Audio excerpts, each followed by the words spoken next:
Punch has been killed, and the massive security forces have launched the money anti-terror operation in the Kashmir Valley. You have seen here in the Kashmir Valley how the security agencies have warned that Pakistan is trying to create disturbance in the Kashmir Valley. After that, the massive security has been beefed up from the line of control to other towns and districts in the Kashmir Valley. For this attack which happened in South Kashmir, Anantnag and Shopian, security forces are trying to gather some human-based intelligence, and other CCTV surveillance are being monitored to check who was involved in this attack. We have also learned from more sources that the TRF-backed terror outfit is behind this attack which took place in the South Kashmir, Shopian, and they have taken their responsibility on the unconfirmed social media handle about the incident. Yes. All right, Adama, thank you for getting us all the details coming in where terrorists are launching back-to-back attacks, and our security forces are working very hard right now to flush out these terrorists from the valley. Let's go ahead and play out all the reactions we're getting on this top story. देखिए, एक बार फिर आज कश्मीर में 2 हमलों में आम नागरिकों को निशाना बनाया गया है आतंकवादियों द्वारा। हम इस घटना की भरसक निंदा करते हैं, और जहां भारतीय जनता पार्टी के नेता इस तरह के बयान देते हैं कि 2 सालों में आतंकवाद खत्म हो जाएगा, पीओके को 6 महीनों के अंदर भारत में मिला दिया जाएगा, ये सारे दावे विफल साबित होते हैं जब आतंकवादी इस तरह की घटनाओं को अंजाम देते हैं।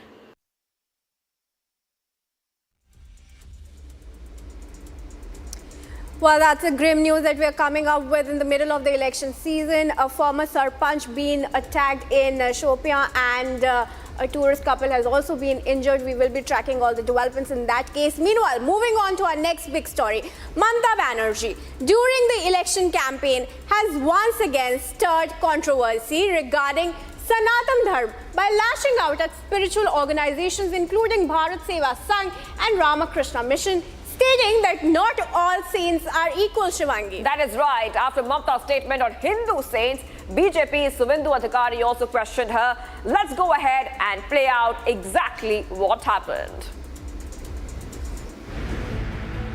West Bengal Chief Minister Mamata Banerjee has once again stirred an election controversy.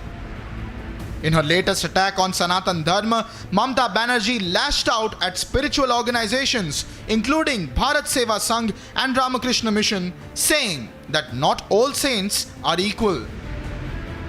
সব সাধু তো সমান হয় না, সব স্বজন সমান হয় না, আমাদের মধ্যেও কি আমরা সবাই সমান না? এই যে বহরমপুরের একজন মহারাজ আছেন, আমি শুনেছি অনেক দিন ধরে, কার্তিক মহারাজ, ভারত সেবা সংঘকে আমি খুব শ্রদ্ধা করতাম। আমার শ্রদ্ধার্ঘের একটা তালিকায় তারা অনেক দিন ধরে আছে, কিন্তু যে লোকটা বলে আমি তৃণমূল কংগ্রেসকে এজেন্ট বসতে দেবো না, সে লোকটাকে আমি সাধু বলে মনে করি না। The BJP has also been on the offensive against Mamata for her anti-Hindu stance. BJP's Suvendu Adhikari questioned the West Bengal Chief Minister over her singular outrage against Hindu saints and organizations. ইমামরা আবেদন করতে পারে, আর কার্তিক মহারাজ প্রতিবাদ করলে অসুবিধা। কোনো মঞ্চে, বিজেপির মঞ্চে তারা ছিলেন না। তারা এখানে সনাতন হিন্দুদের উপর আক্রমণের প্রতিবাদ করে। শক্তিপুরে যা করেছেন ঠিক করেছেন। হুমায়ুন কবির যেগুলো বলেছেন, ভারতীয় জনতা পার্টি নুপুর শর্মাকে সাসপেন্ড করে দেয়, আর আপনার হুমায়ুন কবির বলে আমরা 70-30% হিন্দুকে ভাগীরথীতে মারাবো। আপনি চুপ করে শোনেন। আপনার ইমাম অ্যাসোসিয়েশন আপিল করতে পারে, 2500 টাকা করে মাসে বেতন দেন। আর রামকৃষ্ণ মিশন ভারত সেবাশ্রম সংঘার সন্ন্যাসীরা সনাতনীদের রক্ষা করার কথা বললে অপরাধ হয়ে যায়। But this is not the first instance of polarization in Bengal by Mamata. Bengal में हिंदुओं के साथ क्या हो रहा है? ऐसा लग रहा है यहां हिंदुओं को बंगाल में टीएमसी की सरकार ने यहां हिंदुओं को 2ym दर्जे का नागरिक बना करके रख दिया है। From permission for Ram Navami processions and Durga Puja to instances of polarization on the eve of Hindu festivals. আমি সংখ্যালঘু ভাই বোনদের বলবো, যদি দেখেন স্লোগান দিচ্ছে 17 তারিখ ওটা ওদের দাঙ্গা করার দিন, আমি মনে করি ওটা মানুষের সম্মানের দিন হোক, ঐক্যের দিন হোক। গালাগালি দিলেও মাথা ঠান্ডা করে আল্লাহর নামে প্রে করবেন, ওদের বিদায় চাইবেন। The question is, why does Mamta continue to take anti-Sanatan positions in this election season? All right, was a detailed report there, but we will be waiting for Mamta Banerjee to really explain what does she mean when she says not all saints are equal.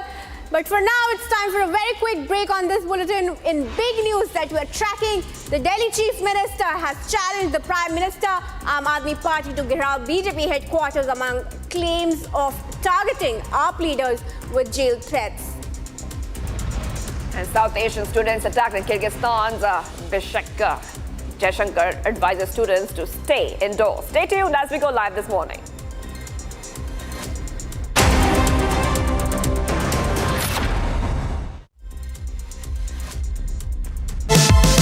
Powered by Vimal, Polo Zuban Kesari.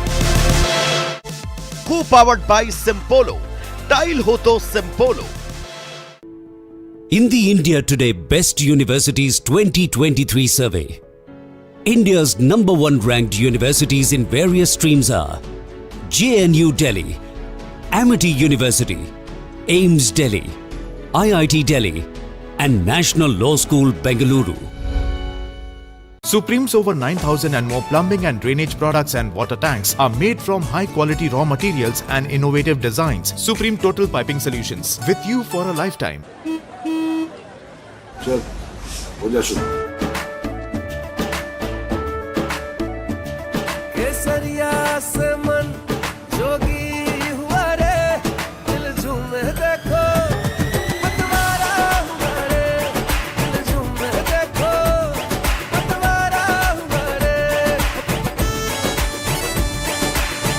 हर पल मनाओ केसरी त्योहार। विमल, बोलो जुबान Kesari. For a country taking bold strides in economic growth and scientific advancement, India's digital success story is a unique study in brilliance. Semiconductors, space tech, EVs, fintechs, health techs, and more. Entrepreneurs driving India's brand new success story deserve a salute. Republic Business is all set to host its first ever Emerging Technology Awards. If you think your work qualifies, if you think you could inspire hundreds at home and beyond, do apply or nominate. For more details, log on to www.rbeta.in.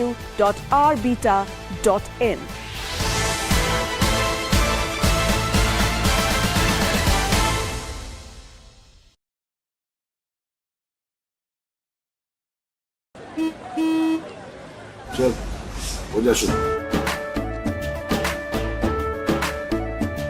केसरिया से मन जोगी हुआ रे, दिल झूमे देखो, पतवारा हुआ रे, दिल झूमे देखो, पतवारा हुआ रे। हर पल मनाओ केसरी त्योहार। विमल, बोलो जुबान Kesari. In the India Today Best Universities 2023 survey, India's #1 ranked universities in various streams are JNU Delhi, Amity University, AIMS Delhi, IIT Delhi, and National Law School Bengaluru. Nos sentimos indignados, molestos, ¿no? Pero sobre todo nos sentimos con ganas de luchar por una vida digna. No le vamos a permitir a este gobierno asesino que atropelle nuestros derechos. No le vamos a permitir al Ministerio de Salud que nos lleve hacia la Edad Media.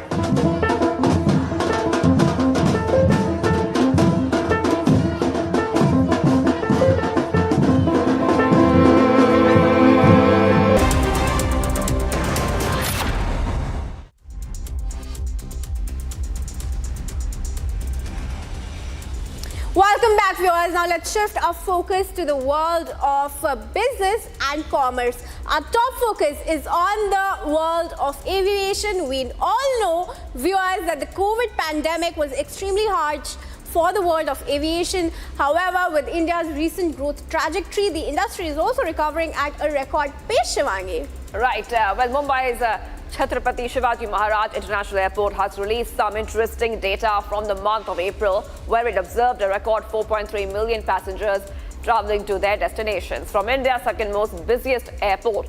More on this story and on our next report. Take a look.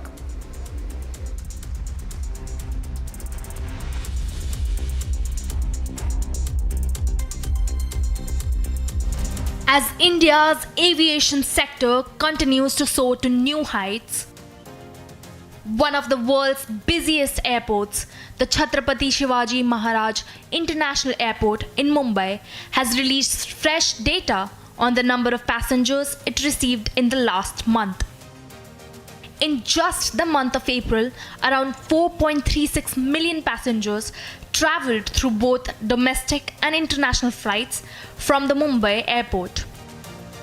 This is a remarkable rise of around 9% from the data captured in April last year. And looking back at 2022, the 2024 numbers show a rise of 42% in passenger traffic and a colossal 131% recovery as compared to April of 2019. This shows India's aviation sector, one of the worst hit during the pandemic, has not just recovered but is also growing after the pandemic. CSMIA also revealed that they witnessed a total 26,870 air traffic movements. This included around 19,892 domestic flights and 6,978 international flights in April. This marks a record 24% growth compared to April 2022. Delhi, Bangalore and Hyderabad were the top domestic destinations from Mumbai, whereas Dubai, Singapore and Abu Dhabi were the top international destinations.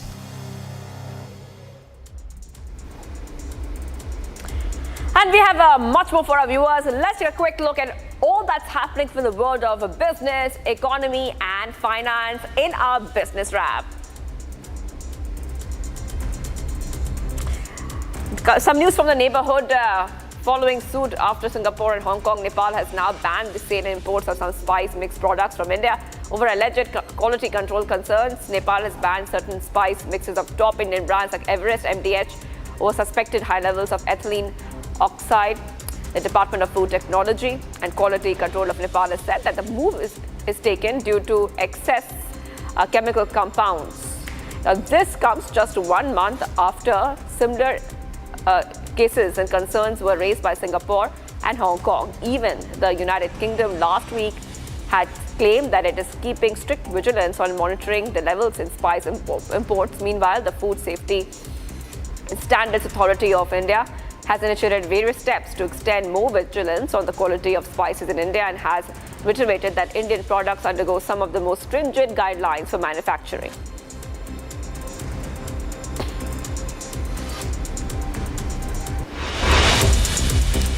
All right, time now for another quick break on this bulletin. But big news that we continue to track is the Assaultgate attacker Bibhav Kumar has now been sent to 5-day custody, even as Delhi court and remanded him to police custody. The Aam Aadmi Party plans to gheraw the BJP headquarters today. And South Asian students attacked in Kyrgyzstan's Bishkek. Jaishankar advises students to stay indoors. Stay tuned as we are live this morning.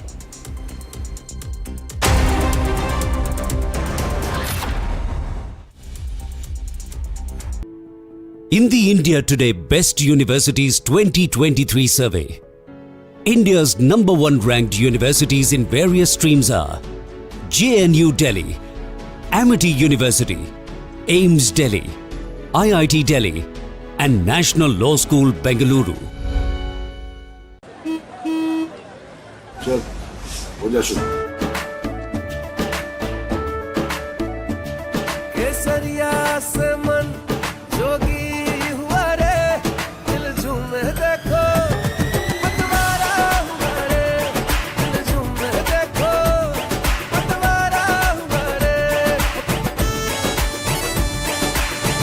हर पल मनाओ केसरी त्योहार। विमल, बोलो जुमा Kesari. Digital India is marching in full swing and with high spirits to achieve the target of digital democracy. Some sectors like auto, real estate, fintech, and electronics are fueling this growth. The drivers of growth will be recognized at the Republic Business Emerging Tech Awards. Nominations open now. Stay tuned. चल, हो जा शुरू। केसरिया से मन जोगी हुआ रे, दिल झूमे देखो, पतवारा हुआ रे, दिल झूमे देखो, पतवारा हुआ रे। हर पल मनाओ केसरी त्योहार। विमल, बोलो जुमा Kesari. For a country taking bold strides in economic growth and scientific advancement, India's digital success story is a unique study in brilliance. Semiconductors, space tech, EVs, fintechs, health techs, and more. Entrepreneurs driving India's brand new success story deserve a salute. Republic Business is all set to host its first ever Emerging Technology Awards. If you think your work qualifies, if you think you could inspire hundreds at home and beyond, do apply or nominate. For more details, log on to www.rbeta.in.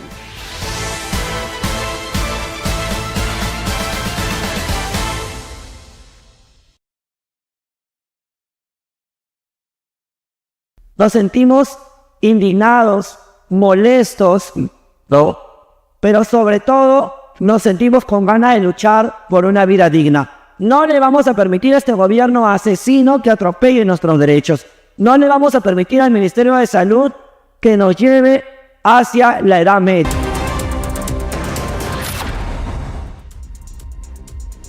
Welcome back, viewers. Now, after a gap of 4 long years due to the coronavirus outbreak, the Great Wall Marathon has returned to China. Hundreds of runners from 58 countries run for fun. We have a report on this. Take a look.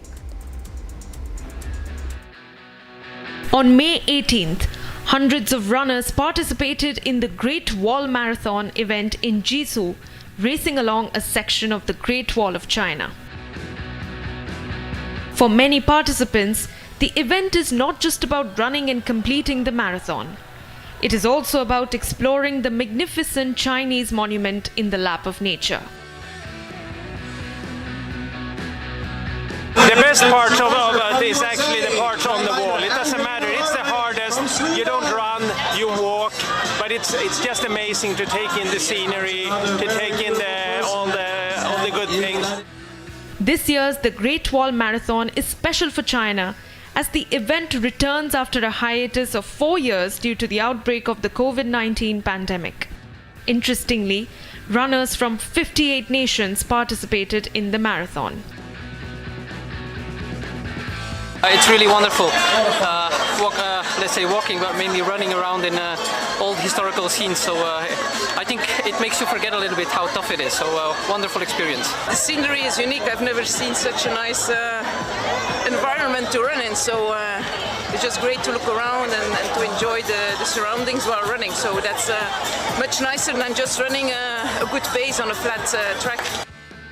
At the end of the marathon, United Kingdom's Mark Dixon, who completed the entire distance in 3 hours 43 minutes and 32 seconds, was declared the fastest runner. The routes of the marathon are filled with steep ascents and descents with thousands of steps on the Great Wall of China, making it a once-in-a-lifetime experience for the passionate runners. By traversing the monument twice, the runners needed to complete over 5,000 steps.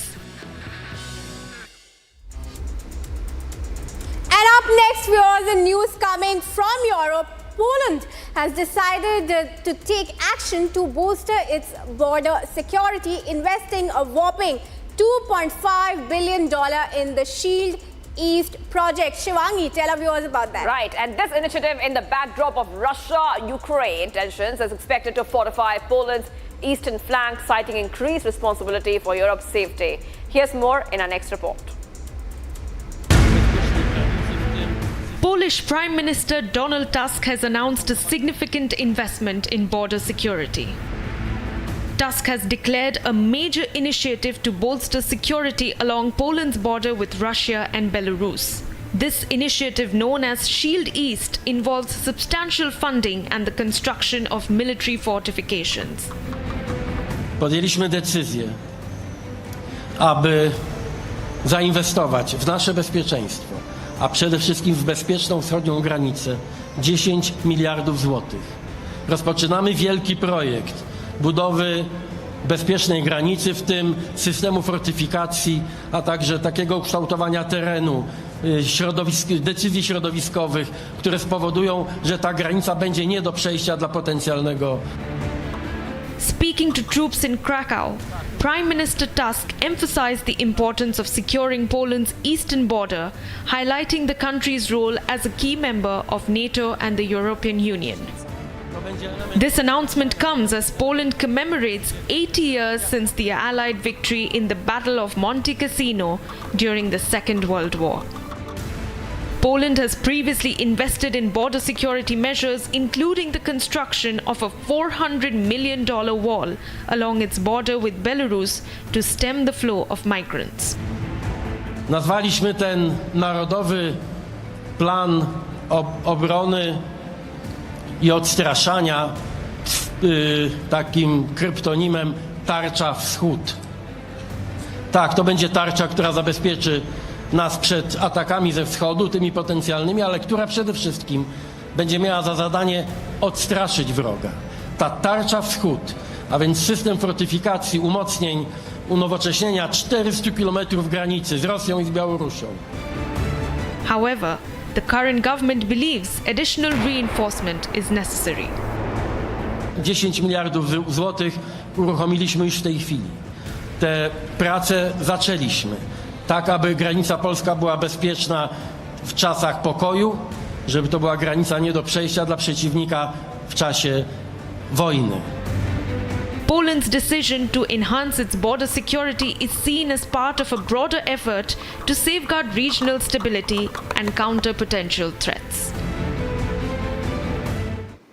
All right, viewers, moved by Poland to safeguard regional security and counter any threats. But in another big news that we're tracking, severe floods have devastated the Omsk region in Siberia, leaving villages underwater and residents struggling to save their homes and livestock. Shivangi. And emergency workers are tirelessly building dams and pumping out water in an effort to protect more areas from flooding. Take a look at this report for more. In the Omsk region of Siberia, a village lies submerged. Homes and farms are now underwater as residents struggle to cope with the disaster. One such resident narrated the tragedy. Этот белый мой дом. И машина утонула. Taushev expressed concern not just for his property, but also for his livestock. Медведи ходят. Вот я переживаю за скотину. А это Майя, вот это. Despite the dangers, Taushev refuses to leave his animals behind. Майя, вот это. А это Марта. Пожалуйста. Все, я успокоился, теперь никуда не уйду. Ну, каждый день я буду сюда. Officials like Nikolai Gelitsky from the Ministry of Agriculture are on site assessing the damage. Мы видим, что травмы отсутствуют, упитанность достаточная. Телята уже встали на ноги, они уже, понятно, что пока еще и сосут молоко. Meanwhile, emergency workers are tirelessly building dams and pumping out water in an effort to protect more areas from flooding. Over 2,000 people have been evacuated from multiple districts. Viewers, recovering demonstrations are happening in Yemen, with tens of thousands of Yemenis taking to the streets in solidarity with Palestinians in the Gaza Strip Here's more in our next report. خروجنا اليوم هو تعبير عن موقفنا الشامل والكامل الذي يبدأ بالحشد والتحشيد ويبدأ بالمظاهرات وينتهي بإطلاق الصواريخ والمسيرات. هو خروجنا اليوم هو استجابة لنداء الله ونصرة لإخواننا في فلسطين الذين نشد على أيديهم ونصرة لصراخ الأطفال الذين ينادون أين العرب أين المسلمين ولكن لا مجيب.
خرجنا اليوم نصرة للمستضعفين ودعما للمجاهدين في غزة، نصرة على عدوهم الأرعن العدو الإسرائيلي الهمجي، ونحن نقول لهم اضربوا ضربات قوية ودكوا معاقلهم، فنحن إلى جنبكم كتفا بكتف نشارككم أوجاعكم وآلامكم وأحزانكم، فالله معكم.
viewers, Russia's brutal assault has left Ukraine worried and tense. To improve its manpower on the front lines, Ukraine has now introduced a new mobilization law that will see men between 25 to 60 years of age fighting in the war. Kriti. And let's also tell our viewers that the new law will also allow prisoners to recruit in the army and serve the nation, reflecting pressure on Ukraine to continue fighting in the war. Here's a report, take a look. As Kiev struggles to boost troop numbers amid the ongoing war with Russia, Ukraine has brought a new mobilization law into force to bolster the country's manpower reserve. The new law includes major changes to the country's mobilization drive. The minimum age for conscription has been lowered from 27 to 25. Заручники ситуації в даний момент є не ті, хто боїться потрапити під мобілізацію, а ті, хто стоїть на позиціях в трьох, там, де їх має бути 10. Ось ці хлопці є заручниками ситуації, їх варто замінити, тому ми тут, мабуть, і зібралися. The mobilization law will make it easier to identify every conscript in the country. It will also provide incentive to soldiers, such as cash bonuses. The law reflects the growing strain on Ukraine's forces, who are trying to hold the front lines. One recruit said that the veterans on the front line should now be relieved. Від такого великої зміни не відбулося. Стало трошки більше приходити чоловіків за 30, тому що раніше у нас в основному молодь тільки приходила. Зараз, можливо, на відсотків 15 збільшилась кількість чоловіків за 30. А так, в принципі, особливо змін не відчули.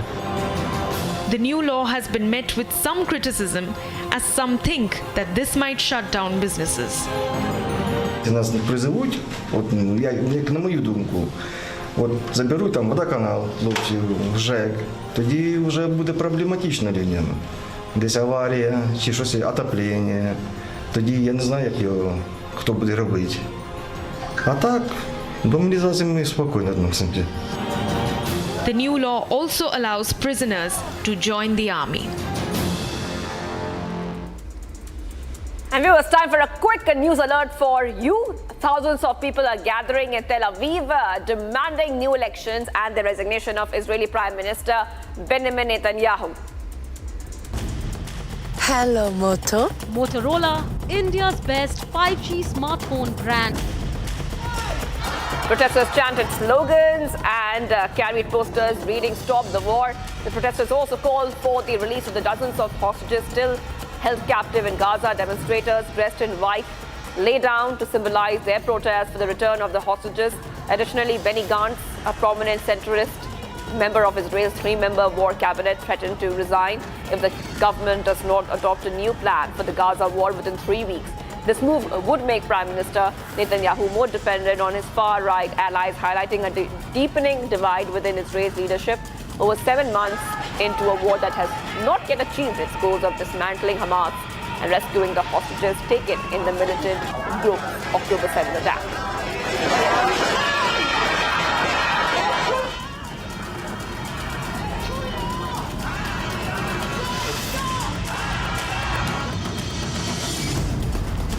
Alright viewers, time for another quick break on this segment, but big news that we continue to track is the assault case as the Aam Aadmi Party plans to clear out the BJP headquarters amid claims of targeting AAP leaders with jail threats. South Asian students attacked in Kyrgyzstan's Bishkek. Jay Shankar advises students to stay indoors. Stay tuned as we continue to be live this morning.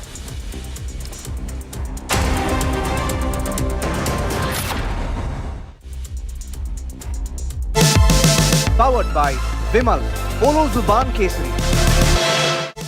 Co-powered by Simpolo. Tile ho to Simpolo.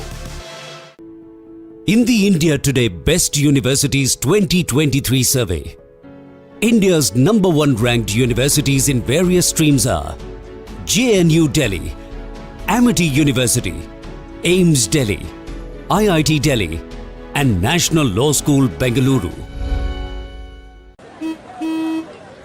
चल हो जा शुरू केसरिया से मन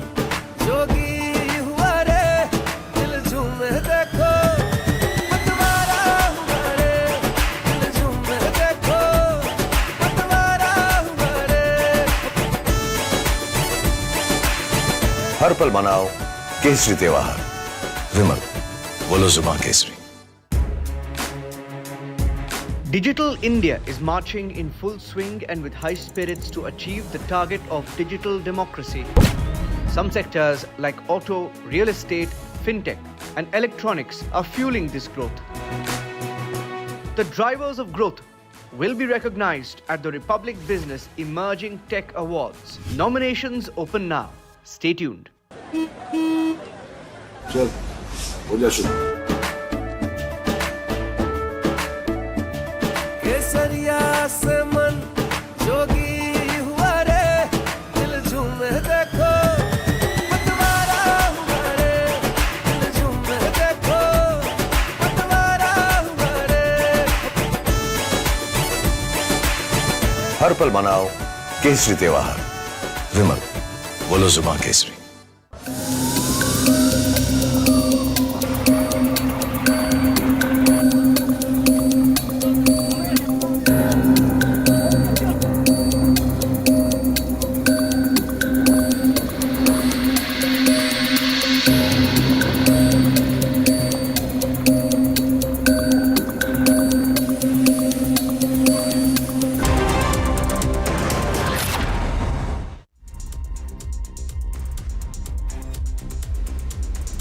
Welcome back, viewers, and the battle for playoffs has been settled. An IPL season that will surely be most memorable for the RCB fans.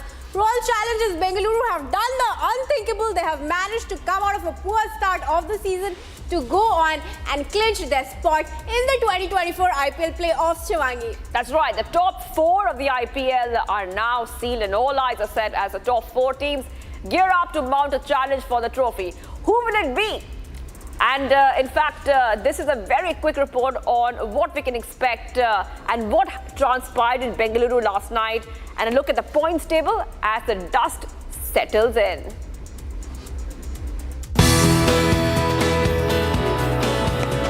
The 2024 IPL playoffs race is settled. Royal Challengers Bangalore have done the unthinkable. Following a historic miracle run, winning 6 consecutive matches, facing defending champions Chennai Super Kings in the last outing. In a match interrupted by showers, RCB has sealed their spot in the playoffs. In last night's thriller, the game started with a phenomenal start by Virat Kohli and Faf du Plessis, hitting 31 runs in the first 3 overs before rains interrupted play. However, on the other side, it was the key partnerships of RCB that took them to the target of 218 runs in the first innings. While CSK had a tough power play, with wickets lost in rapid succession, it all came down to the last over, when Chennai Super Kings needed 17 runs in just 6 balls. While MS Dhoni hit it out of the park on the very first ball of the last over, he fell on the next ball, with Yash Dayal bowling a phenomenal last over to seal the 6th straight win for his team. With this, the race for the playoffs comes to a close for IPL 2024 as its top 4 teams are sealed on the table. It was Kolkata Knight Riders who sealed the top spot early on in the playoffs race, and that is where they will remain as they gear up for their match tonight against Rajasthan Royals for bragging rights.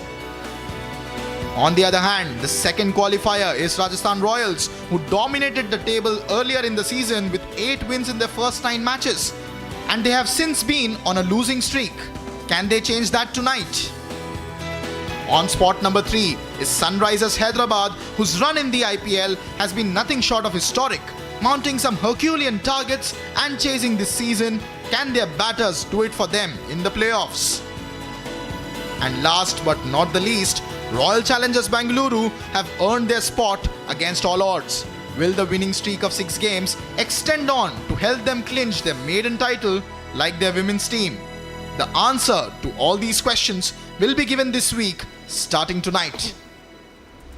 And with that, viewers, the IPL fever is high as it is the last double-header of the season.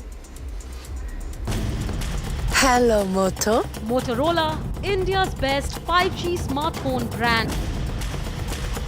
The main contest tonight, however, is one that will be watched closely as it's a prequel to a possible playoffs clash, the battle at the top of the table where the KKR will face the RCB in Guwahati. The top two teams in this year's IPL will clash in the last league stage game of this season, while KKR with their win have cemented their lead on the top of the table with 19 points. A win tonight will only add to their winning streak.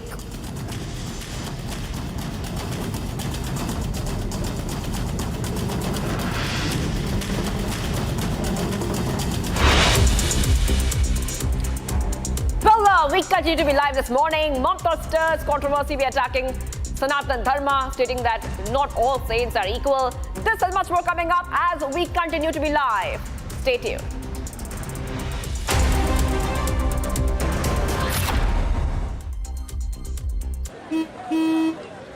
चल हो जा शुरू केसरिया से मन जोगी हुआ रे दिल झूमे देखो पतवारा हुआ रे दिल झूमे देखो पतवारा हुआ रे हर पल मनाओ केसरी त्योहार विमल बोलो जुबान Kesari For a country taking bold strides in economic growth and scientific advancement, India's digital success story is a unique study in brilliance. Semiconductors, space tech, EVs, fintechs, health techs, and more. Entrepreneurs driving India's brand new success story deserve a salute. Republic Business is all set to host its first ever Emerging Technology Awards. If you think your work qualifies, if you think you could inspire hundreds at home and beyond, do apply or nominate.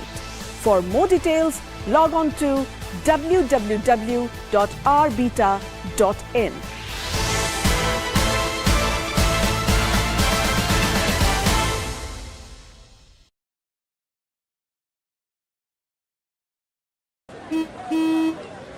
चल हो जा शुरू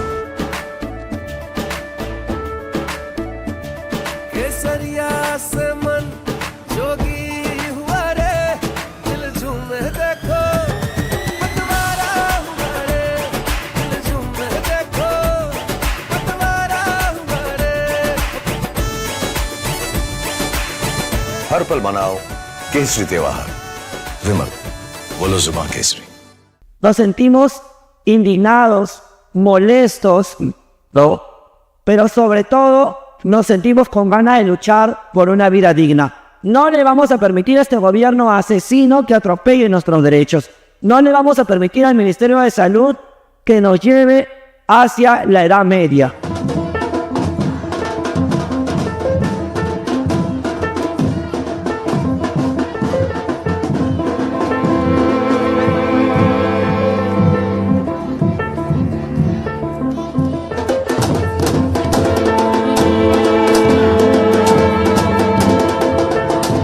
Nos sentimos indignados, molestos, ¿no? Pero sobre todo nos sentimos con ganas de luchar por una vida digna. No le vamos a permitir a este gobierno asesino que atropelle nuestros derechos. No le vamos a permitir al Ministerio de Salud que nos lleve hacia la Edad Media. Nos vamos a exigir la derogación de esta norma, pero también vamos a exigir la implementación de el documento que clasifica internacionalmente a las enfermedades. El CIE 11, que es el documento actual, retira. Devendra Fadnavis आप claim कर रहे हैं कि उद्धव सेना all guns blazing रही है इस बार, किसी तरह से मुस्लिम वोट हमें मिल जाए। मतलब जितनी तुष्टीकरण कांग्रेस पार्टी करती है, जो मुस्लिम कोटा की बात करती है, उससे ज्यादा उद्धव ठाकरे बात करते हैं। मगर उद्धव ठाकरे ने तो अभी तक मुस्लिम कोटा की बात खुद से नहीं कही। मुझे बताइए, बाला साहब ठाकरे जी के शिवसेना के इतिहास में कभी किसी ने विचार किया था कि उर्दू में कैलेंडर छपेगा शिवसेना का और उस पर हिंदू हृदय सम्राट शिवसेना प्रमुख बाला साहब ठाकरे नहीं, जनाब बाला साहब ठाकरे लिखा जाएगा? ये भी उद्धव ठाकरे के जमाने में हो गया। अरे कांग्रेसी तो थे ही अपीजमेंट वाले, लेकिन अब उनसे ज्यादा तुष्टीकरण की होड़ में अगर कोई व्यक्ति घुसा है, उस व्यक्ति का नाम श्रीमान उद्धव ठाकरे है।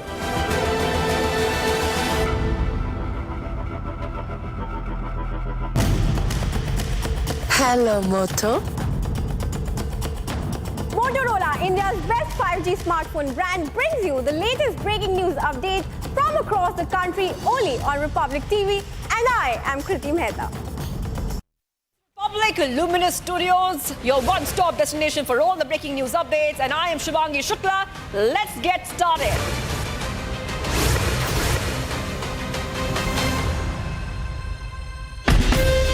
From Asia's largest news headquarters, setting the agenda for Bharat.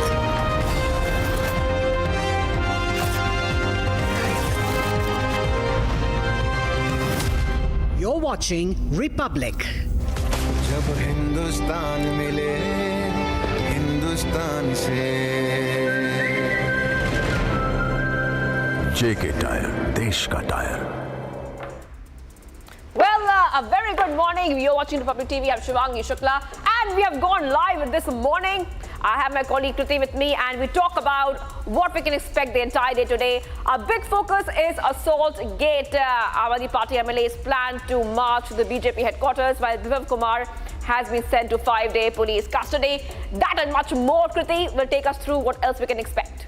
Well, absolutely. That remains our top focus story, but a terror track has also struck Jammu and Kashmir.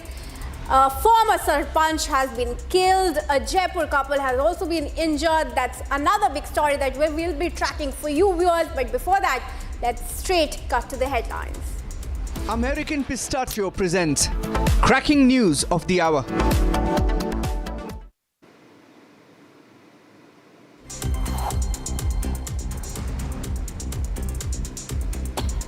Delhi court sends Kejriwal's PA and Prime accused Bibhav Kumar to 5-day police custody in Assaultgate probe.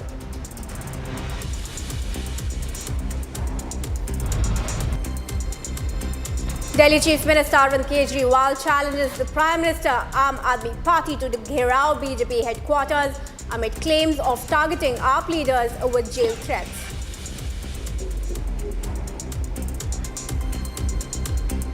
Mamta stirs controversy by attacking Sanatan Dharma, stating that not all saints are equal.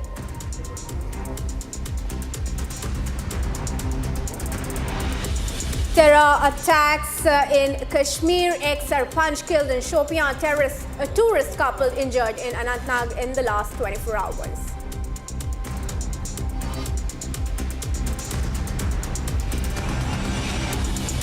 And amid protests in POK, UP CM Yogi Adityanath asserts POK will join India within 6 months of PM Modi's third term.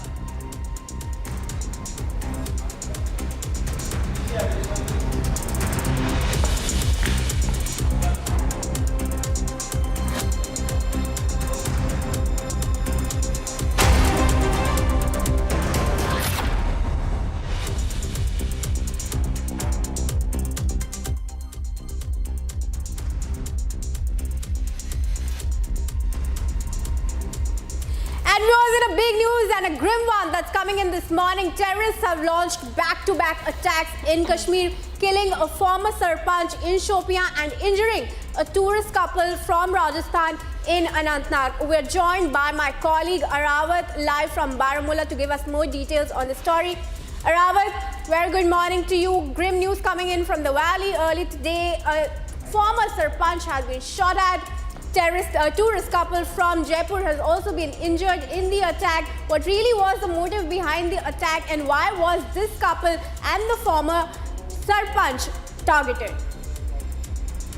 Very good morning. And we have seen as intelligence agencies has alerted in the Kashmir Valley that there are attempts from across the border by the outfits of the TRF that they have issued money terror threats to non-locals in Kashmir to target them. After that, we have seen the tourist couple from Jaipur who were traveling from the South Kashmir's Pahalgam towards Srinagar, and attack took place in which two couples injured in the terror attack. Another terror incident which took place in South Kashmir, Shopian, in one former BJP Sarpanch, Ijaz Ahmed, has been shot dead in the area yesterday. After that, the massive cordon and search have been established in the many locations from North Kashmir to South Kashmir to nab the attackers. We have seen recently that the intelligence-based agencies have sounded alert for the Kashmir Valley. There are some attempts from the Pakistan-based terror outfits in the Kashmir Valley to disturb the voting process here in the Kashmir Valley. We have seen after the abrogation of Article 370, there is no such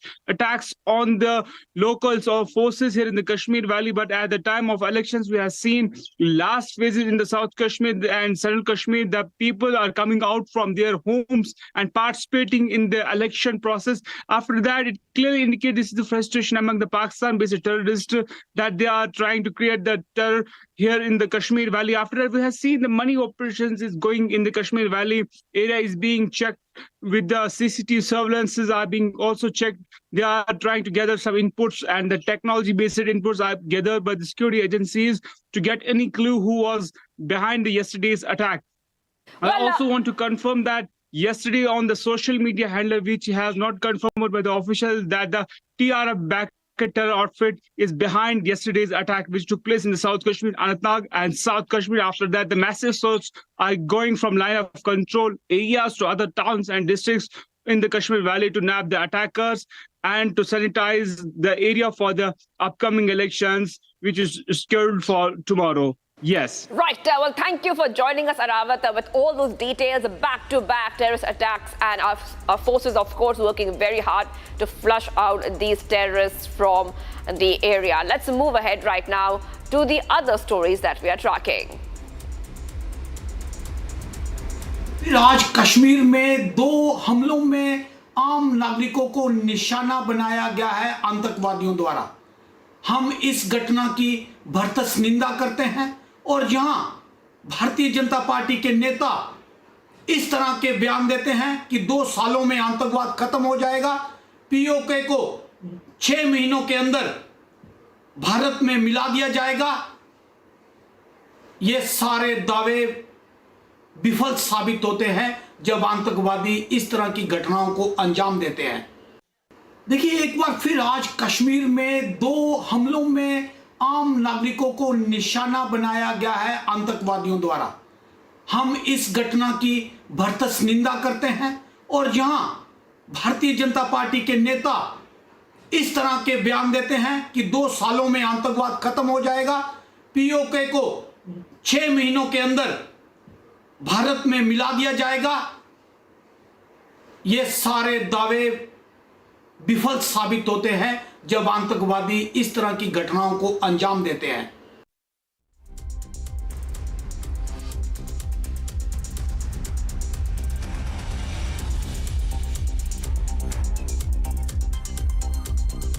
की घटनाओं को अंजाम दिया जाता है। और मैं ये भी कहना चाहता हूं कि कुछ राजनीतिक पार्टियां जो बार बार पाकिस्तान की बात करती हैं, 370 दोबारा लाने की बात करती हैं, वहां पर कश्मीर में लोगों में असमंजस की स्थिति पैदा करने की बात कही है, वो भी कहीं ना कहीं कसूरवार है। इसके लिए ये मानना पड़ेगा। मैं उनके परिवार के प्रति संवेदना व्यक्त करता हूं और मुझे उम्मीद है कि सुरक्षा बल जल्द ही इस प्रकार के जो कौन लोग थे उनको ढूंढ निकालेंगे और मार गिराएंगे।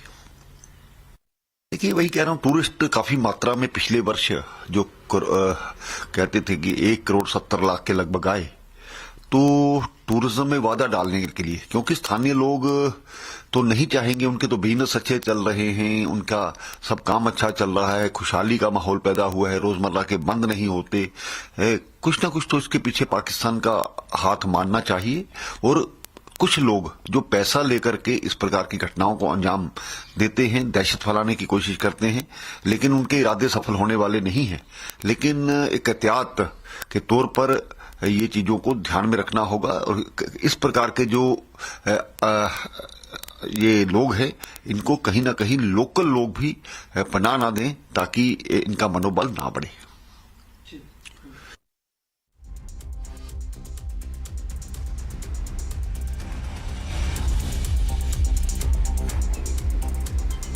All right, viewers, now even as the terror attack has claimed a life, politics has begun. The DPAP has targeted the centre.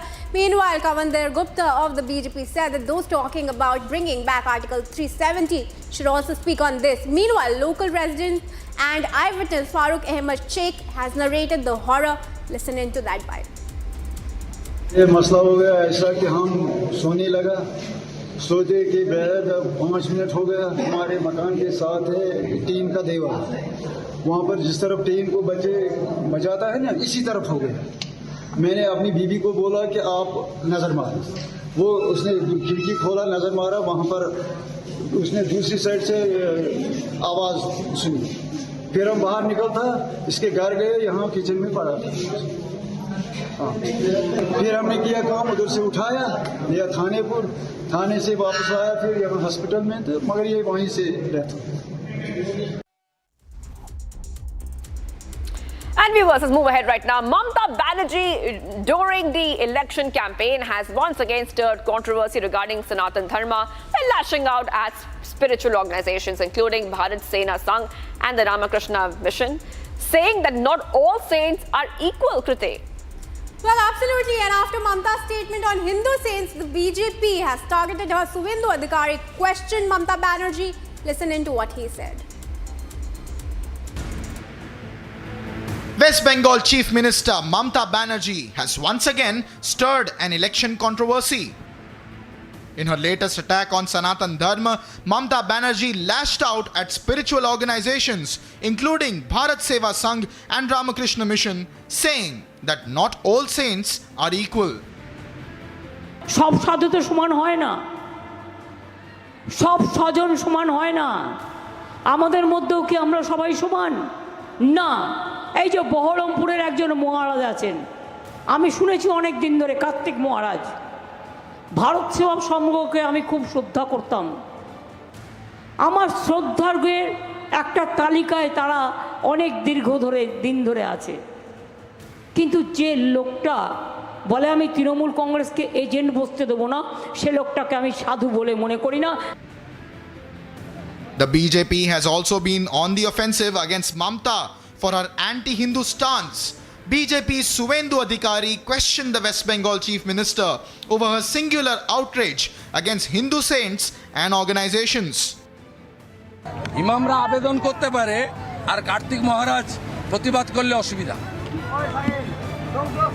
কোনো মঞ্চে বিজেপির মঞ্চে তারা ছিলেন না তারা এখানে সনাতন হিন্দুদের উপর আক্রমণের প্রতিবাদ করে শক্তিপুরে যা করেছেন ঠিক করেছেন হুমায়ুন কবির যেগুলো বলেছেন ভারতীয় জনতা পার্টি নুপুর শর্মাকে সাসপেন্ড করে দেয় আর আপনার হুমায়ুন কবির বলে আমরা 30% হিন্দুকে ভাগীরথীতে মারাবো আপনি চুপ করে শোনেন আপনার ইমাম অ্যাসোসিয়েশন আপিল করতে পারে 2,500 টাকা করে মাসে বেতন দেন আর রামকৃষ্ণ মিশন ভারত সেবাশ্রম সংঘার সন্ন্যাসীরা সনাতনীদের রক্ষা করার কথা বললে অপরাধ হয়ে যায় But this is not the first instance of polarization in Bengal by Mamta.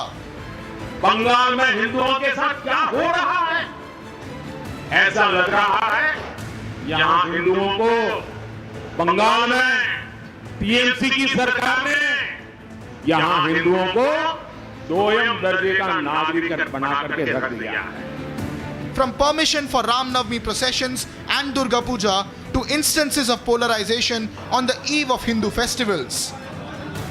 আমি সংখ্যালঘু ভাই বোনদের বলবো যদি দেখেন স্লোগান দিচ্ছে 17 তারিখ ওটা ওদের দাঙ্গা করার দিন আমি মনে করি ওটা মানুষের সম্মানের দিন হোক ঐক্যের দিন হোক গালাগালি দিলেও মাথা ঠান্ডা করে আল্লাহর নামে প্রে করবেন ওদের বিদায় চাইবেন The question is, why does Mamta continue to take anti-Sanatan positions in this election season?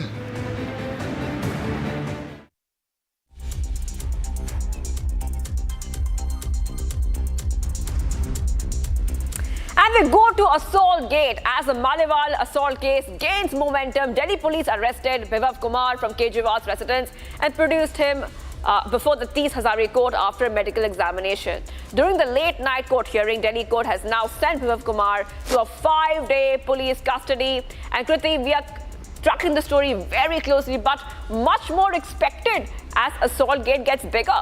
Well, absolutely. And in the latest, let's tell our viewers that the Delhi police have sent Bibhav Kumar's phone also for expert examination. According to officials, Bibhav is refusing to disclose his phone password and had previously formatted his phone. Now, Shivangi, joining us live on the story is our colleague Akil. Akil, a very good morning to you. Now, Bibhav Kumar has formatted his phone right before this Assaultgate examination. Doesn't this really raise suspicion and make the case against him even more stronger? Well, absolutely. If you see what has happened, that the CCTV footage which was inside the house, as per the claims made by Aam Aadmi Party's senior leader and Rajya Sabha MP Ms. Swati Maliwal, and she tweeted this last night saying that even conspiracy has its own limits. And she further added saying that the actual CCTV footage, the entire video length was chopped off and only the 50-second part of that video was released, which was a deliberate attempt to hide the facts, to hide the truth in this case. And if you see, the Delhi police team is also investigating the case, so it is yet to be seen, because once the investigation will complete, then only we will get to know to the exact details what exactly happened and what was the actual length of that entire video. So right now if you see in the entire case, Swati Maliwal has claimed that the entire video length has not been provided to the police. Only the edited version of that video has been provided to the police. And if you see right now, I'm just standing outside Delhi Chief Minister Mr. Arvind Kejriwal's residence. So what has happened after the arrest of Mr. Bibhav Kumar, who is the personal secretary to the Delhi Chief Minister Mr. Arvind Kejriwal? Today, Aam Aadmi Party has given a call for protest, and they will start this protest this noon itself, just outside the BJP headquarters. And this call was given by Delhi Chief Minister Mr. Arvind Kejriwal itself. So it is yet to be seen that AAP is a bit aggressive on this front, and they have been constantly defending a woman assaulter in this case. Now, if you see, if you just talk about the case details, about the FIR, chilling details in that FIR, it's mentioned that Swati Maliwal has claimed that Mr. Bibhav Kumar, who is the personal assistant to the Delhi Chief Minister Mr. Arvind Kejriwal, has brutally assaulted her. He hits her 7 to 8 times. So it is yet to be seen. Once the investigation will complete, then only we will get to know the exact details, that what actually transpired at that time. Because the phone which Bibhav Kumar was using, as per the claims made by Ms. Swati Maliwal, that he has formatted his phone and deleted that video. Yes. Right. Thank you, Akil, for getting us all the details. Akil getting us top updates, and we keep tracking the story very closely. Assaultgate getting bigger and bigger. Many more developments expected today. We're getting some more reactions on the story. Let's play them out. The police has filed an application for seeking 7 days remand, and out of 7 days remand, 5 days remand has been ordered, and he will be produced after 5 days. He was allowed to meet his lawyer during the investigation and the family member, and the medicine, if any, on the medical etc. is required, he will be duly supplied.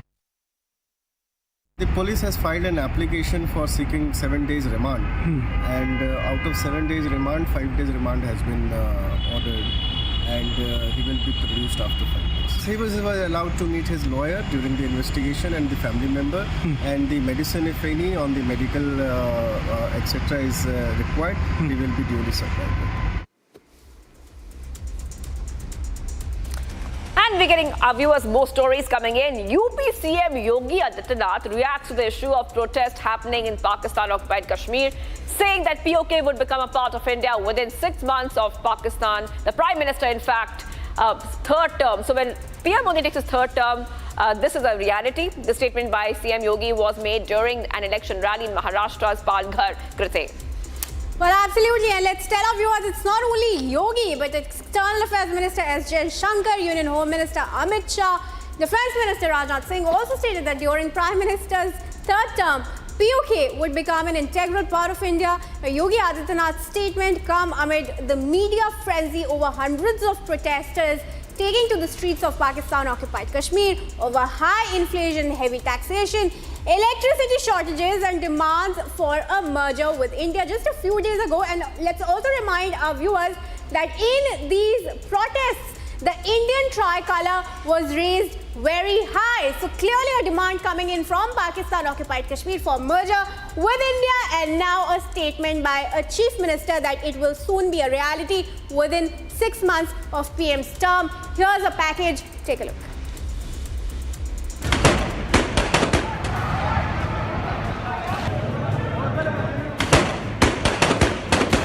और अब तो पाकिस्तान को पाक अधिकृत कश्मीर को बचाना मुश्किल हो रहा है। आप देखना, चुनाव के बाद मोदी जी को तीसरी बार प्रधानमंत्री बनने दीजिए, अगले 6 महीने के अंदर आप देखेंगे कि पाक अधिकृत कश्मीर भी भारत का हिस्सा हुआ। Pakistan occupied Kashmir is once again at the fore in the 2024 Lok Sabha elections. This time, it was Uttar Pradesh's Chief Minister Yogi Adityanath who has responded to the POK issue. Yogi's response comes only days after protests broke in Pakistan-occupied Kashmir following widespread economic crisis. Yogi's statement also comes as the Indian flag was once again raised in POK after decades. But he is not the only BJP leader who has made a statement regarding bringing POK back. पाक occupy Kashmir का जहां तक सवाल है, ये केवल Bharatiya Janata party नहीं, देश की संसद का कमिटमेंट है कि पाक ऑक्यूपाई कश्मीर भारत का हिस्सा है और इस पर हमारा अधिकार है। इसको कोई झुठला नहीं सकता। ये आज जो फारूक अब्दुल्ला जी और कांग्रेस के नेता कह रहे हैं कि पाकिस्तान के पास एटम बम है, तो उनको सम्मान करिए, पाक ऑक्यूपाई कश्मीर का डिमांड न करिए। मैं उनको पूछना चाहता हूं कि 130 करोड़ की आबादी वाला, जनसंख्या वाला एटॉमिक पावर भारत, ये महान देश क्या किसी से डरकर अपने अधिकार जाने देगा? किस प्रकार की सोच है? Even Defense Minister Rajnath Singh had reaffirmed that POK is ours. हम किस तरह का समर्थन देंगे तब? हम किस तरह का समर्थन दे सकते हैं उस समय? हम किस तरह का समर्थन? इस समय इतना ही कहना चाहूंगा, पीओके से आवाज उठेगी, मुझे पक्का विश्वास है। और पीओके के बारे में तो फर्म कन्विक्शन के साथ मैं कहना चाहता हूं, था, है और रहेगा। External Affairs Minister Dr. S. Jaishankar has also not minced his words when it comes to POK this election season. I can say with respect to POK that there is a parliament resolution. Every political party of this country is committed to ensure POK, which is a part of India, returns to India. Meanwhile, Prime Minister Modi also made global headlines when he clarified India's stance on engagement with Pakistan in the mega election exclusive interview with Republic TV. हमें अपना लक्ष्य लेकर के आगे बढ़ते रहना चाहिए, और मैंने with reference to Pakistan Hindustan को चलाने के तरीके 10 साल से ताला लगा दिया। मैं वो करना ही नहीं चाहता। पाकिस्तान, उन्होंने अपना अलग देश 47 में ले लिया हमसे, अब वो अपना करे, भला करे, अच्छा करे, वो अपना 2 टाइम की अच्छी रोटी खा ले, बस। मुझे कोई उसमें समय गंवाने की ज़रूरत नहीं है। हम बहुत आगे निकल चुके हैं और हमने अपना विकास उनके रेफरेंस पर करना ही नहीं चाहिए। हम अपना टाइम खराब कर रहे हैं।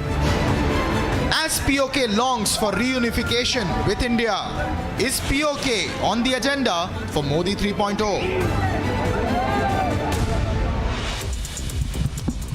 Well, absolutely. If you see what has happened after the arrest of Arvind Kejriwal's PA, Mr. Bibhav Kumar, and then what we saw in the Kurti Hazari court, that the police he has been sent into the police custody for 5 days. Right now, I'm just standing outside Delhi Chief Minister Mr. Arvind Kejriwal's residence over here. And what has happened that the Delhi Chief Minister has given a call for protest today, this noon itself, outside BJP headquarters, and has given a call to the Aam Aadmi Party workers, and he has said that all the senior MPs and the MLAs will be attending that Aam Aadmi protest. And countering that to that, BJP has said that this is just nothing but a melodrama technique of Aam Aadmi Party. Yes.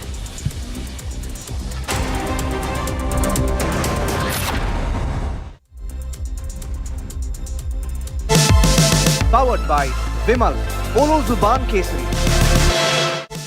Co-powered by Simpolo. Tile ho to Simpolo. In the India Today Best Universities 2023 survey, India's #1 ranked universities in various streams are JNU Delhi, Amity University, AIMS Delhi, IIT Delhi, and National Law School Bengaluru.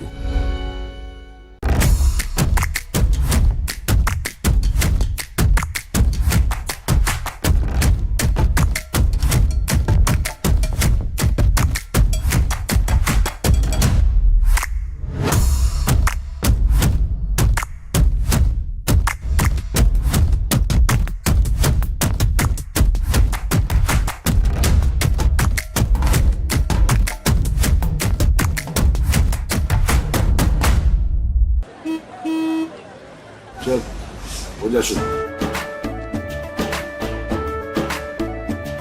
केसरिया से मन जोगी हुआ रे, दिल झूमे देखो पतवारा हुआ रे, दिल झूमे देखो पतवारा हुआ रे। हर पल मनाओ केसरी त्योहार। विमल, बोलो जुबान Kesari. Digital India is marching in full swing and with high spirits to achieve the target of digital democracy. Some sectors like auto, real estate, fintech, and electronics are fueling this growth. The drivers of growth will be recognized at the Republic Business Emerging Tech Awards. Nominations open now. Stay tuned.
Welcome back, viewers. We are live this morning after a gap of 4 long years. What we are seeing is that after the coronavirus outbreak, the Great Wall Marathon has now returned. That is right. It has now returned in China. Hundreds of runners from 58 countries are running for fun. Here's more in our next report. On May 18th, hundreds of runners participated in the Great Wall Marathon event in Jisu, racing along a section of the Great Wall of China. For many participants, the event is not just about running and completing the marathon. It is also about exploring the magnificent Chinese monument in the lap of nature. best part of this actually the part on the wall. It doesn't matter. It's the hardest. You don't run, you walk, but it's just amazing to take in the scenery, to take in all the good things. This year's the Great Wall Marathon is special for China as the event returns after a hiatus of 4 years due to the outbreak of the COVID-19 pandemic. Interestingly, runners from 58 nations participated in the marathon. It's really wonderful. Let's say walking, but mainly running around in old historical scenes. So I think it makes you forget a little bit how tough it is. So wonderful experience. The scenery is unique. I've never seen such a nice environment to run in. So it's just great to look around and to enjoy the surroundings while running. So that's much nicer than just running a good pace on a flat track. At the end of the marathon, United Kingdom's Mark Dixon, who completed the entire distance in 3 hours 43 minutes and 32 seconds, was declared the fastest runner. The routes of the marathon are filled with steep ascents and descents with thousands of steps on the Great Wall of China, making it a once-in-a-lifetime experience for the passionate runners. By traversing the monument twice, the runners needed to complete over 5,000 steps. And news coming in from Europe, Poland has taken the decisive action to bolster its border security, investing $2.5 billion in the Shield East project. Well, absolutely. And this initiative, in the backdrop of Russia-Ukraine tensions, is expected to fortify Poland's eastern flank, citing increased responsibility for Europe's safety. Here's a report on this. Take a look. Polish Prime Minister Donald Tusk has announced a significant investment in border security. Tusk has declared a major initiative to bolster security along Poland's border with Russia and Belarus. This initiative, known as Shield East, involves substantial funding and the construction of military fortifications. Podjęliśmy decyzję, aby zainwestować w nasze bezpieczeństwo, a przede wszystkim w bezpieczną wschodnią granicę 10 miliardów złotych. Rozpoczynamy wielki projekt budowy bezpiecznej granicy, w tym systemu fortyfikacji, a także takiego kształtowania terenu, decyzji środowiskowych, które spowodują, że ta granica będzie nie do przejścia dla potencjalnego. Speaking to troops in Krakow, Prime Minister Tusk emphasized the importance of securing Poland's eastern border, highlighting the country's role as a key member of NATO and the European Union. This announcement comes as Poland commemorates 80 years since the Allied victory in the Battle of Monte Cassino during the Second World War. Poland has previously invested in border security measures, including the construction of a $400 million wall along its border with Belarus to stem the flow of migrants. Nazwaliśmy ten Narodowy Plan Obrony i Odstraszania takim kryptonimem Tarcza Wschód. Tak, to będzie tarcza, która zabezpieczy nas przed atakami ze wschodu, tymi potencjalnymi, ale która przede wszystkim będzie miała za zadanie odstraszyć wroga. Ta tarcza Wschód, a więc system fortyfikacji, umocnień, unowocześnienia 400 km granicy z Rosją i z Białorusią. However, the current government believes additional reinforcement is necessary. 10 miliardów złotych uruchomiliśmy już w tej chwili. Te prace zaczęliśmy, tak aby granica polska była bezpieczna w czasach pokoju, żeby to była granica nie do przejścia dla przeciwnika w czasie wojny. Poland's decision to enhance its border security is seen as part of a broader effort to safeguard regional stability and counter potential threats. Hello, Moto. Motorola, India's best 5G smartphone brand. At least 50 people lost their lives and many others are still missing in western Afghanistan following a flash flood triggered by intense seasonal rainfall. Officials reported an unusually heavy downpour affecting the region. Abdul Wahid Hamas, spokesperson for the provincial governor, stated that thousands of residences and properties suffered damage. The UN Food Agency recently announced that the torrential rains in Afghanistan have resulted in the deaths of over 300 individuals and the destruction of numerous homes, primarily in Baghlan province, which faced severe flooding on May 10.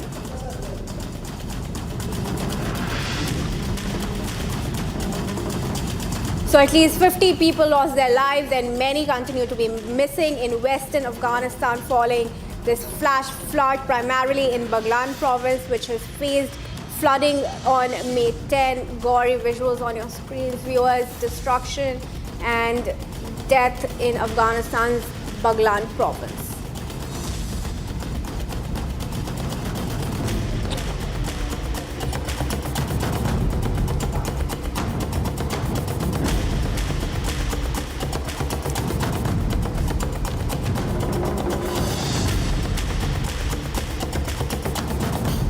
And moving on, viewers, recurring demonstrations are happening in Yemen, where tens of thousands of Yemenis taking to the streets in solidarity with Palestinians in the Gaza Strip. Take a look at this report. خروجنا اليوم هو تعبير عن موقفنا الشامل والكامل الذي يبدأ بالحشد والتحشيد ويبدأ بالمظاهرات وينتهي بإطلاق الصواريخ والمسيرات. هو خروجنا اليوم هو استجابة لنداء الله ونصرة لإخواننا في فلسطين الذين نشد على أيديهم، ونصرة لصراخ الأطفال الذين ينادون أين العرب أين المسلمين، ولكن لا مجيب.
خرجنا اليوم نصرة للمستضعفين ودعما للمجاهدين في غزة، نصرة على عدوهم الأرعن العدو الإسرائيلي الهمجي، ونحن نقول لهم اضربوا ضربات قوية ودكوا معاقلهم، فنحن إلى جنبكم كتفا بكتف نشارككم أوجاعكم وآلامكم وأحزانكم، فالله معكم.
Viewers, we continue to be live this morning. Coming up on the other side, Assaultgate gets bigger and bigger. We are seeing multiple developments in the story.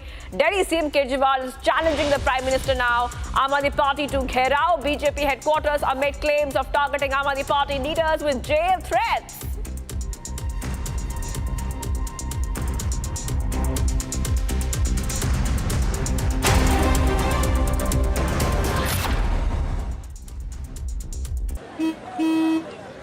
चल हो जा शुरू केसरिया से मन जोगी हुआ रे दिल झूमे देखो मतवारा हुआ रे दिल झूमे देखो मतवारा हुआ रे हर पल मनाओ केसरी त्योहार विमल बोलो जुबान केसरी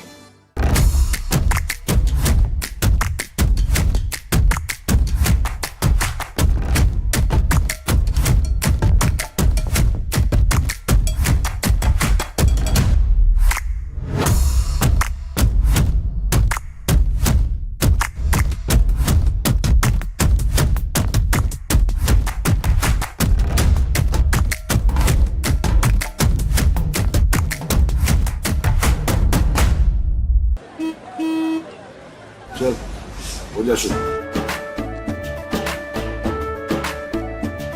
केसरिया से मन जोगी हुआ रे दिल झूमे देखो मतवारा हुआ रे दिल झूमे देखो मतवारा हुआ रे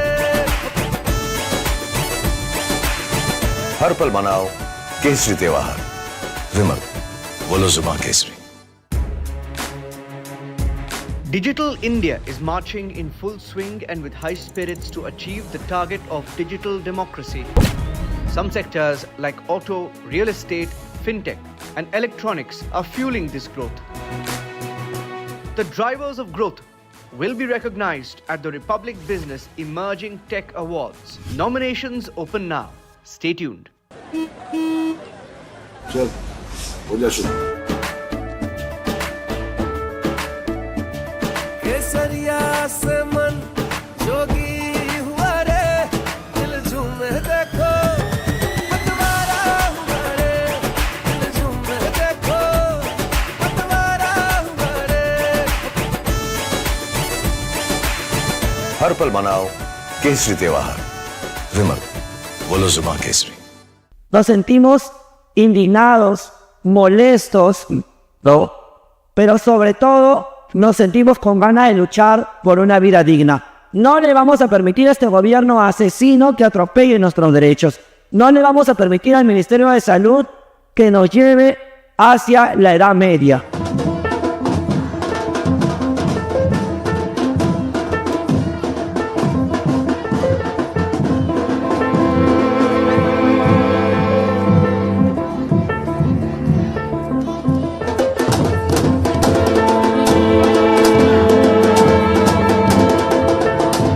Nos sentimos indignados, molestos, ¿no?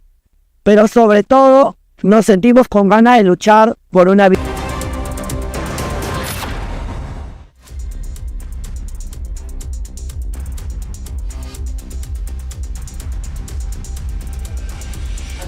And let's move ahead, viewers, to the other stories we're tracking. We are live this morning. Some global updates. Severe floods have devastated the Omsk region in Siberia, leaving villages underwater and residents struggling to save their homes and livestock.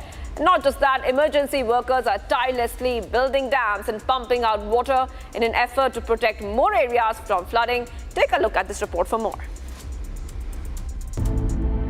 In the Omsk region of Siberia, a village lies submerged.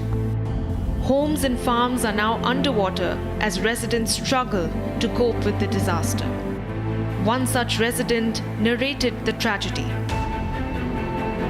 Этот белый мой дом. И машина утонула. Taushev expressed concern not just for his property, but also for his livestock.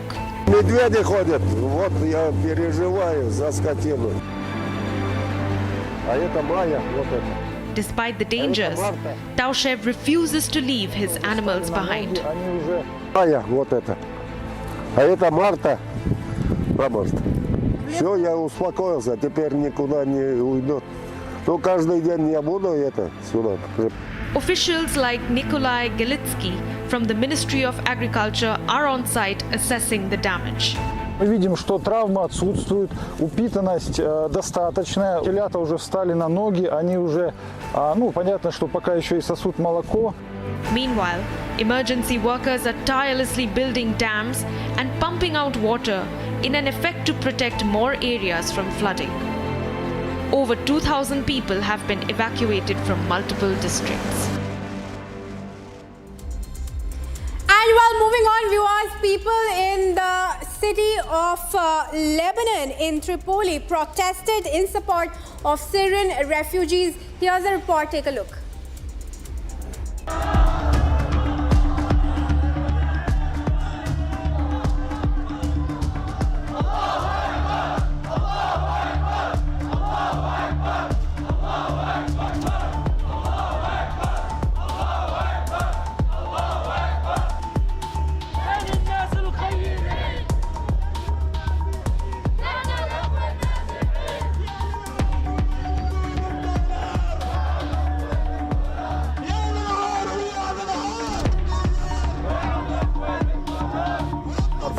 بالنسبة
بالنسبة للهجمة والحملة ضد إخواننا النازحين هي حملة آثمة وحملة من عنصريين، والسلطة الفاسدة داهنت هؤلاء العنصريون، وهذا أمر مرفوض بالنسبة لغالبية أهل لبنان. فالذين يتكلمون عن التركيبة الديموغرافية في البلد، هذه التركيبة انتهت منذ زمن، منذ عشرات السنين.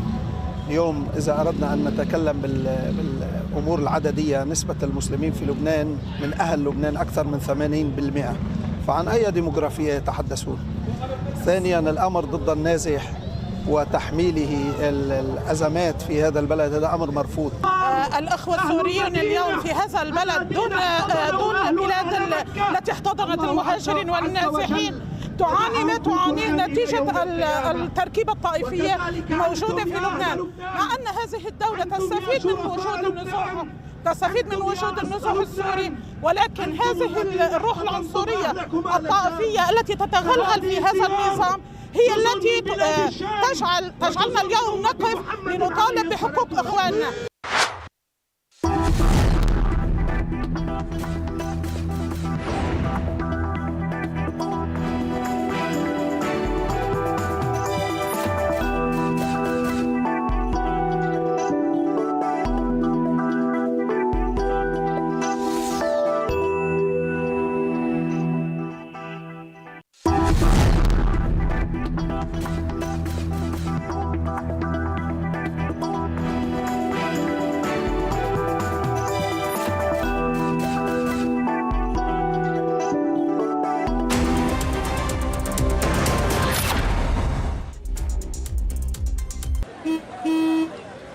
चल हो जा शुरू।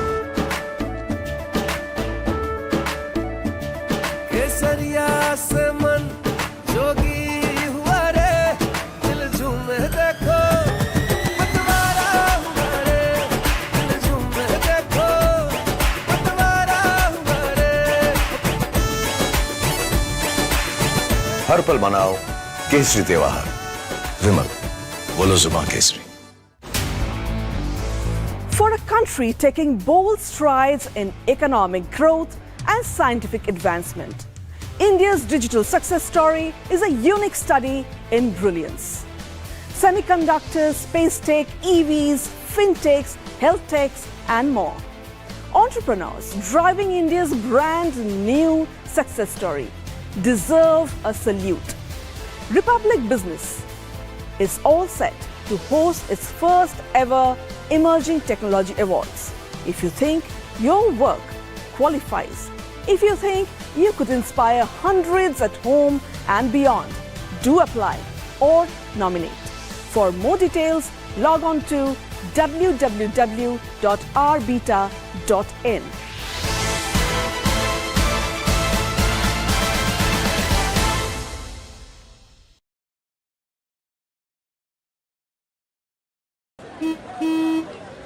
चल हो जा शुरू। केसरिया से मन जोगी हुआ रे, दिल झूमे देखो पतवारा हुआ रे, दिल झूमे देखो पतवारा हुआ रे। हर पल मनाओ केसरी त्योहार। विमल, बोलो जुमा Kesari. Nos sentimos indignados, molestos, ¿no? Pero sobre todo nos sentimos con ganas de luchar por una vida digna. No le vamos a permitir a este gobierno asesino que atropelle nuestros derechos. No le vamos a permitir al Ministerio de Salud que nos lleve hacia la Edad Media.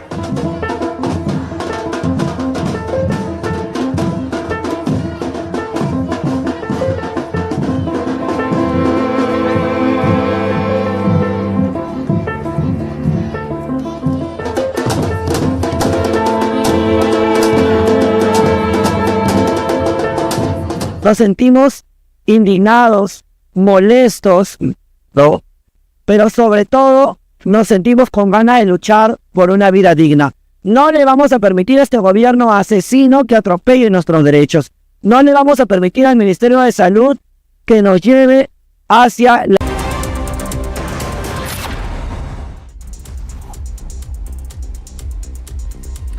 And viewers, now we get you news for all our sports lovers who are watching right now.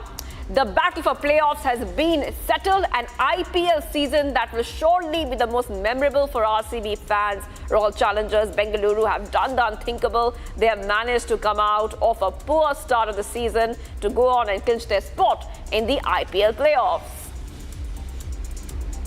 Well, that's right. And the top four of the IPL 2024 are now sealed, and all eyes are set as the top four teams gear up to mount a challenge for the trophy. Who will it be? Will be answered this week. But here is a quick report on what transpired in Bengaluru last night and a look at the points table as the dust settles down. The 2024 IPL playoffs race is settled. Royal Challengers Bangalore have done the unthinkable. Following a historic miracle run, winning 6 consecutive matches, facing defending champions Chennai Super Kings in the last outing. In a match interrupted by showers, RCB has sealed their spot in the playoffs. In last night's thriller, the game started with a phenomenal start by Virat Kohli and Faf du Plessis, hitting 31 runs in the first 3 overs before rains interrupted play.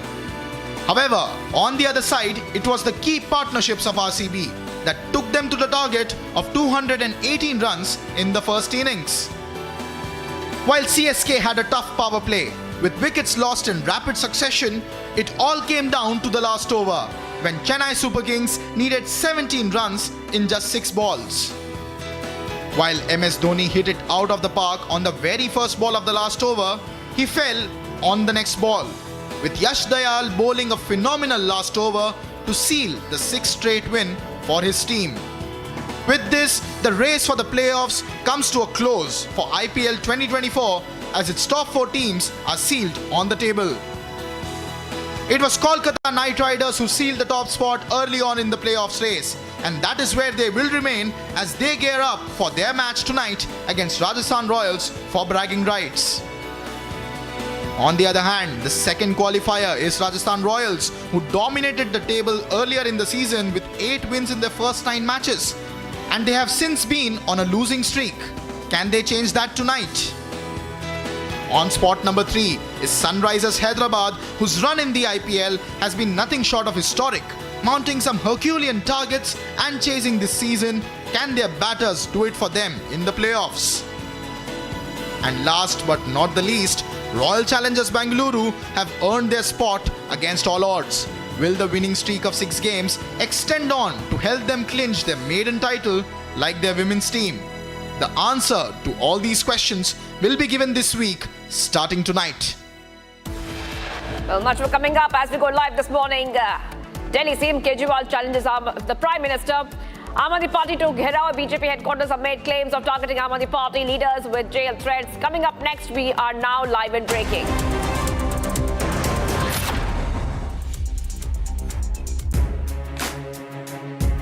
Digital India is marching in full swing and with high spirits to achieve the target of digital democracy. Some sectors like auto, real estate, fintech, and electronics are fueling this growth. The drivers of growth will be recognized at the Republic Business Emerging Tech Awards. Nominations open now. Stay tuned.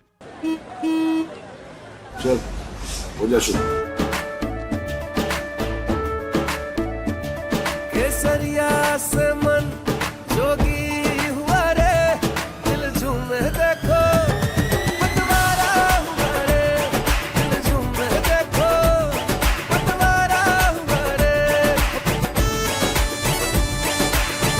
हर पल मनाओ केसरी त्योहार विमल बोलो जुमा Kesari.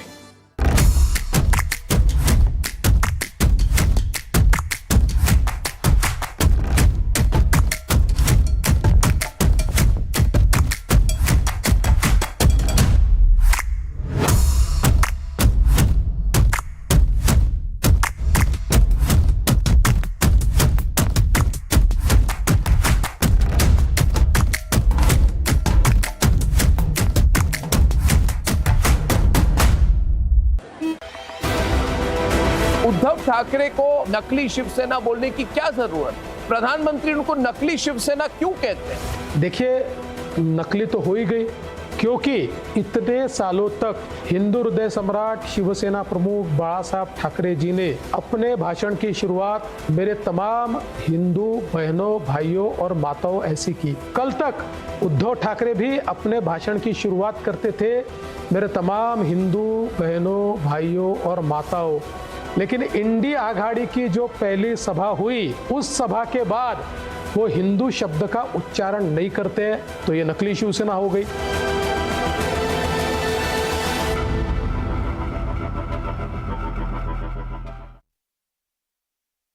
This is Republic Luminous Studios, your one-stop destination for all the breaking news updates, and I am Shivangi Shukla. Let's get started.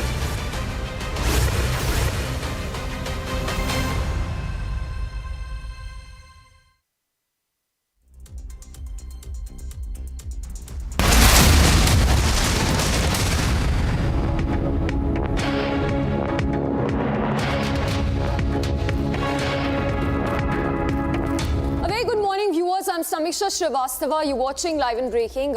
We have our top focus this hour on the terror attacks which have been reported in J&K's Kashmir. 2 terror attacks have been reported in the last 24 hours, and this comes just 48 hours, beg your pardon, before the phase 5 of the Lok Sabha polls. We will get you the latest on that. Let's first begin with the top headlines this hour. American Pistachio presents cracking news of the hour.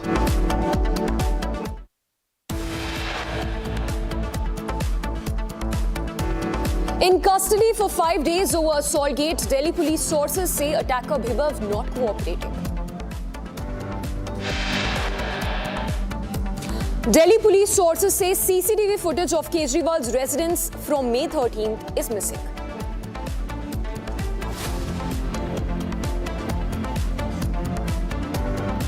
Back-to-back terror attacks in Kashmir. Ex-Sarpanch killed in Shopian. Tourist couple targeted in Anantnag.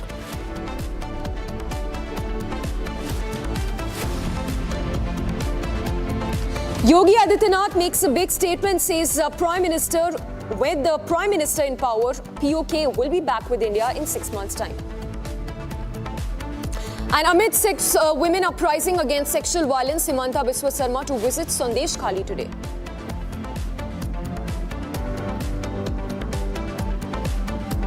आप देखना, चुनाव के बाद मोदी जी को तीसरी बार प्रधानमंत्री बने दीजिए। अगले 6 महीने के अंदर आप देखेंगे कि पाक अधिकृत कश्मीर भी भारत का हिस्सा हुआ। Yogi Adityanath makes a big statement, says with Prime Minister in power, POK will be back with India in 6 months' time. India issues advisory as tensions escalate in Kyrgyzstan, asks citizens to stay indoors.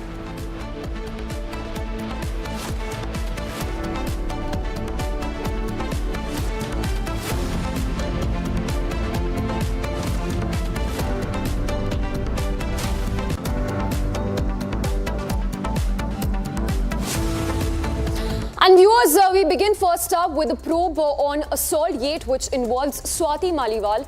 Now note, Bibhav Kumar, the accused in Assaultgate, has now been sent to 5-day Delhi police custody. So while the Delhi police is going all out to get to the bottom of this case, sources do tell us that the police is trying its best to get its hands on the CCTV footage from May 13th. Now note, only a partial CCTV footage from that day has been recovered till now.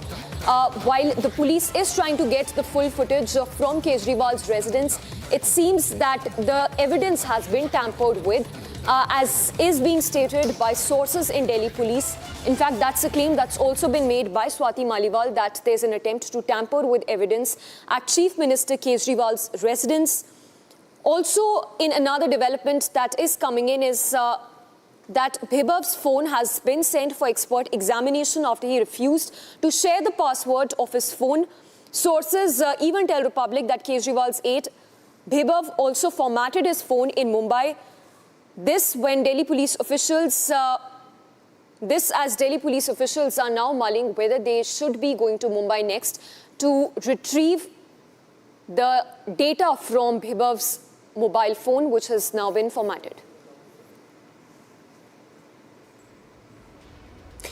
So back-to-back updates coming in while the Delhi police is trying to get its hands on the CCTV footage from May 13th. Bibhav Kumar Note has been sent to a 5-day police custody. His phone, meanwhile, has been sent for expert examination after he refused to share the password to his phone. And while the police is trying to get that CCTV footage, sources tell Republic that his phone was formatted while he accompanied Kejriwal to Mumbai. Let's go across to Abhijit and we'll also go across to Gopi and Akhil in just a bit. Abhijit, tell us more about what Delhi police sources are telling you about getting the full CCTV footage from Chief Minister Kejriwal's residence to determine on exactly what happened on May 13th.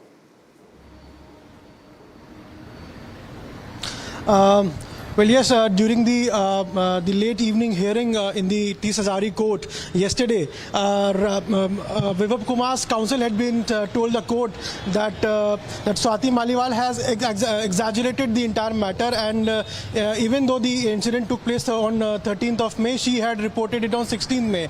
However, the police investigation till now has shown that Bibhav Kumar has much to hide, and that is why he has formatted his phone and has not been sharing his password for further investigation. We are right outside Swati Maliwal's official residence at Diyal Marg, and as you can see, we can show you the visuals that there is presence of Delhi police vehicles inside the apartments. So it is expected that the senior officials from the Delhi police are here to meet Swati Maliwal and to know more details from her about the incident, since the investigation is on. And during the hearing last evening, Rajiv Mohan, the counsel of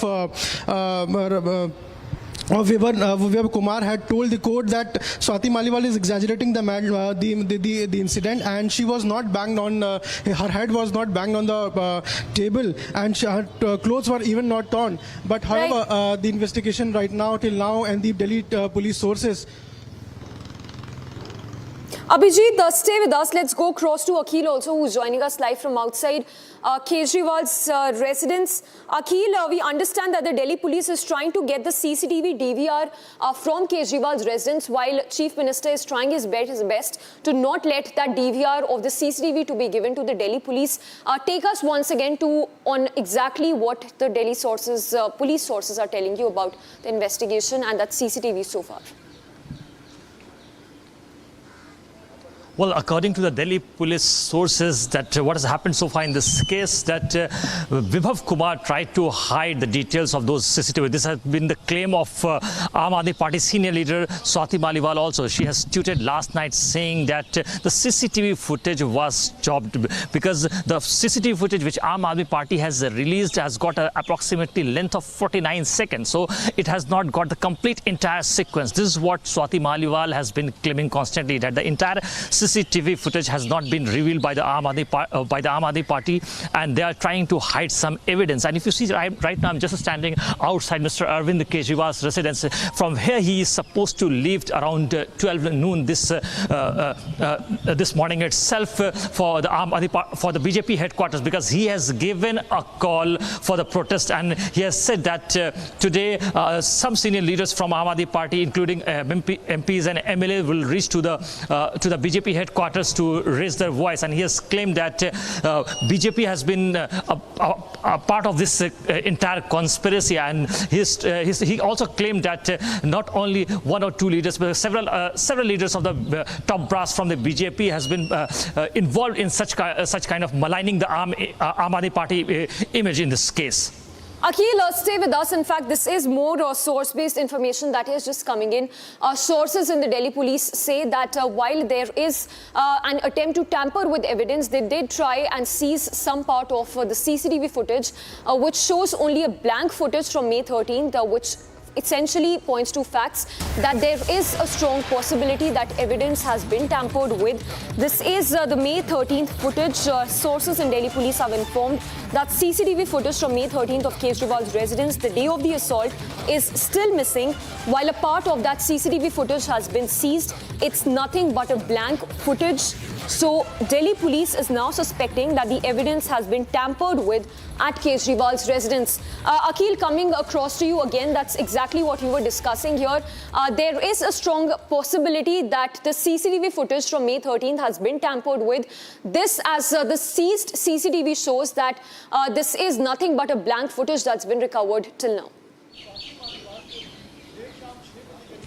Well, if you see the entire sequence of the event, what has happened that when the incident took place on the May 13th, and after that, the next day, what we saw that Mr. Arvind Kejriwal was in Lucknow, and along with him, Mr. Bibhav Kumar was also there. And after that, he went to Mumbai when Arvind Kejriwal was supposed to address a rally over there. And there, what we know, what has happened that Mr. Bibhav Kumar formatted his phone in Mumbai. So there's a possibility that the Delhi police investigating team will take Mr. Bibhav Kumar to Mumbai because the phone was formatted over there. So it is yet to be seen that when he will be taken to Mumbai. So the investigation is still on in this matter. So once the investigation will complete, then only we will get to know the exact detail what has happened.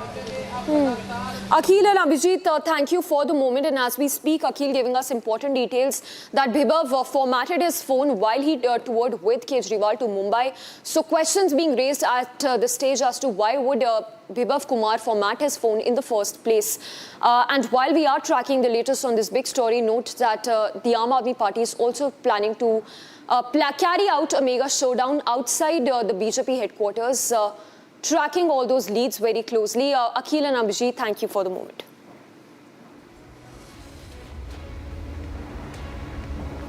And while we continue to get you the latest, note that the BJP has only been going all out against the Aam Aadmi Party for its lack of action against Bibhav Kumar. And while that pressure has only been piling on the Aam Aadmi Party to initiate some sort of a strong action against the aide of Bibhav Kumar, who's now been sent to 5-day Delhi police custody, we are now getting responses from the BJP as well for the political patronage that's being given to Bibhav Kumar by the Aam Aadmi Party. So while it's very clear that there is a strong political patronage being given to Bibhav Kumar, the Assaultgate accused, the Aam Aadmi Party is planning to carry out a massive showdown, a protest outside BJP headquarters. Listen in to the reactions also coming in from the Aam Aadmi Party repeating the conspiracy charge against the BJP.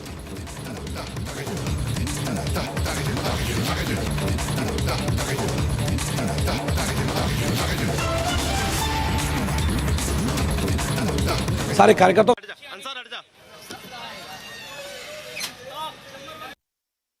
ये पूरा षड्यंत्र है। आज 12 बजे मुख्यमंत्री जी जाएंगे और हम तो कह रहे हैं प्रधानमंत्री जी से कि प्रधानमंत्री जी आप क्यों बार बार षड्यंत्र रच रहे हो। आप पूरी आम आदमी पार्टी को उठा के एक बार जेल में डाल दो, सारे मंत्रियों को, सारे विधायक को, सारे पार्षदों को, सारे कार्यकर्ताओं को, पार्टी खत्म हो जाएगी। जेल में सबको बंद कर दो। आज हम जा रहे हैं अपनी गिरफ्तारी देने के लिए प्रधानमंत्री के पास। मुख्यमंत्री जी, प्रधानमंत्री गिरफ्तार कर रहे हैं उन सबको।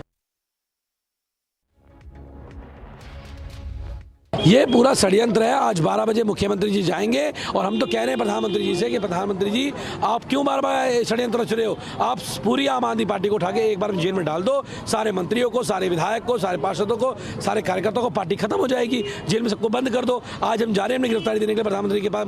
मुख्यमंत्री जी, प्रधानमंत्री गिरफ्तार कर रहे हैं उन सबको।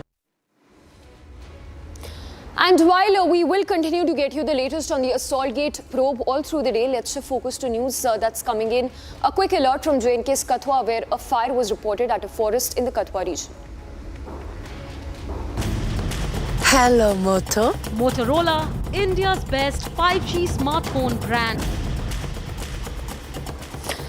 So, massive fire that was reported at Jasrota Wildfire Sanctuary near ancient Kali Mata temple in the Kathua district.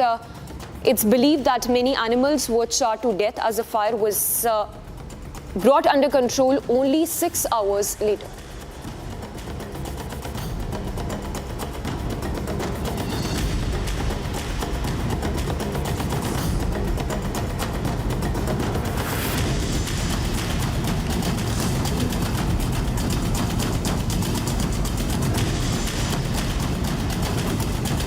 So this is the Jasrota fire forest, beg your pardon, where a fire was reported. It took 6 hours to bring the fire under control. It's said that several animals were charred to death in this fire.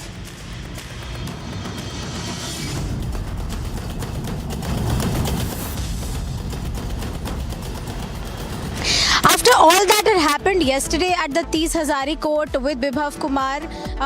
Let's tell our viewers that yes, he's in the custody for over 5 days. The court had demanded for 7 days. Delhi police had demanded for 7 days. We'll be bringing you all the latest updates from the ground. See you after a short break.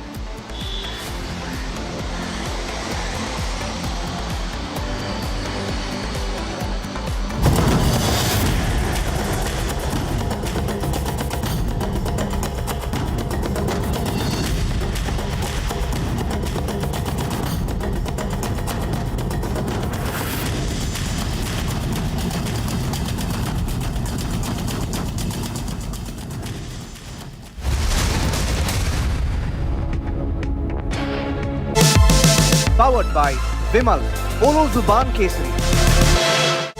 Co-powered by Simpolo, Tile ho to Simpolo.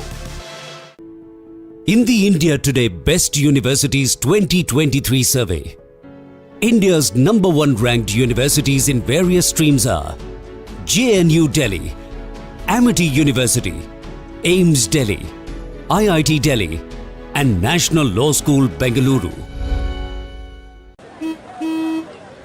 चल हो जा शुरू केसरिया से मन जोगी हुआ रे दिल झूमे देखो पतवारा हुआ रे दिल झूमे देखो पतवारा हुआ रे हर पल मनाओ केसरी त्योहार विमल बोलो जुबान Kesari Digital India is marching in full swing and with high spirits to achieve the target of digital democracy. Some sectors like auto, real estate, fintech, and electronics are fueling this growth. The drivers of growth will be recognized at the Republic Business Emerging Tech Awards. Nominations open now. Stay tuned. चल हो जा शुरू केसरिया से मन जोगी हुआ रे दिल झूमे देखो पतवारा हुआ रे दिल झूमे देखो पतवारा हुआ रे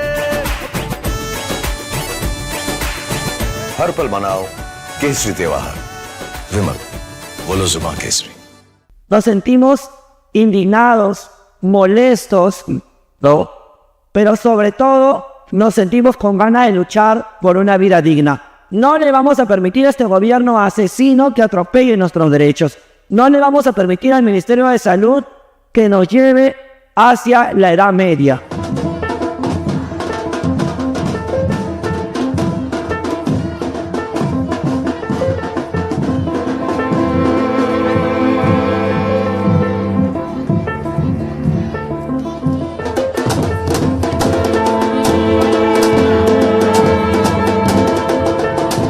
Nos sentimos indignados, molestos, ¿no?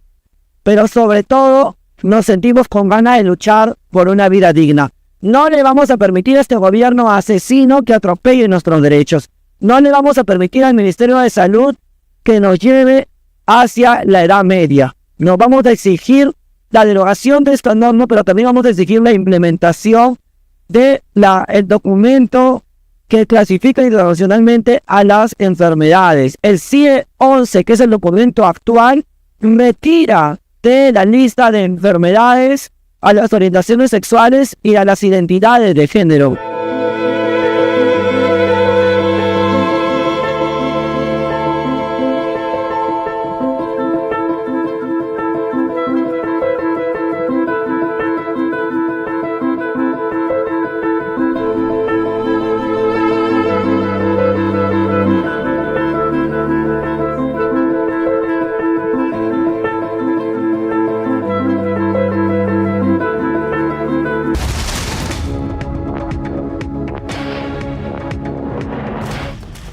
Hello, Moto. Motorola, India's best 5G smartphone brand.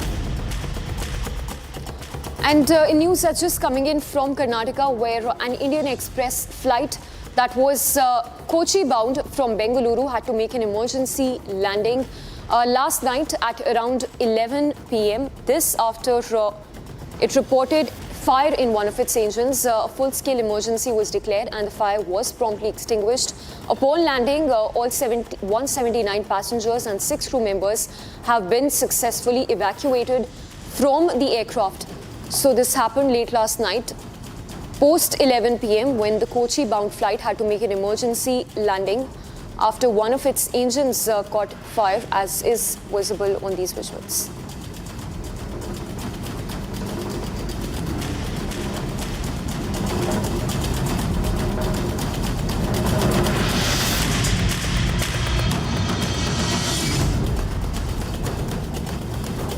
And viewers, while we continue to get you the latest from across the country and the globe with more particular focus on the terror attacks which have been reported in J&K's Shopian and Anantnag, here's a quick roundup of other news that we're tracking in 5 minutes' time.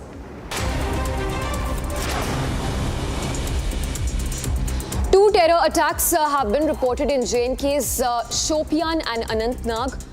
This as a tourist couple was targeted along with this in Anantnag, while former BJP Sarpanch was fatally attacked in Shopian. Both incidents prompted massive search and cordon operations by the joint security forces in the affected districts. Searches have been launched to avenge the killing of the BJP leader in J&K.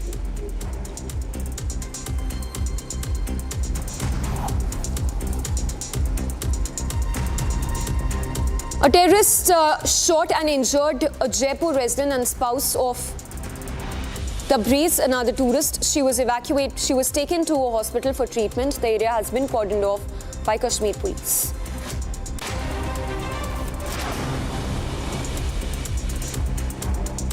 Former Maoist Divakar, now seeking integration, recounted his hardships. Along with his wife, he sat for exams where his wife passed 2 subjects. However, the optimism for the State Home Minister, who assured support and urged for further education. Divakar advocates Maoists joining mainstream. Those who do not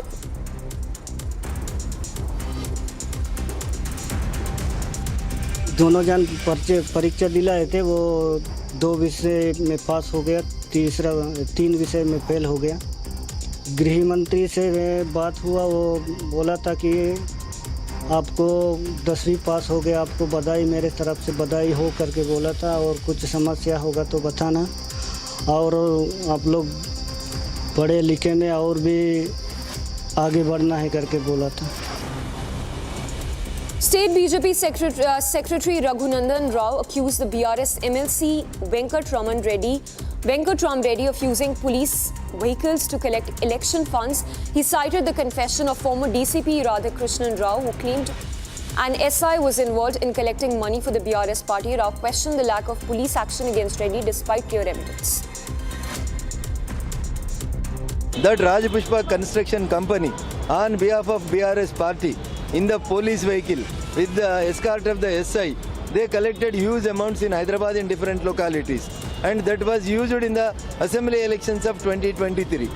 So why the police are not arresting when such a clear evidence is given by Radhakishan Rao DCP and Sara Sai Kiran SI of the police who escorted the money? Why the police are not?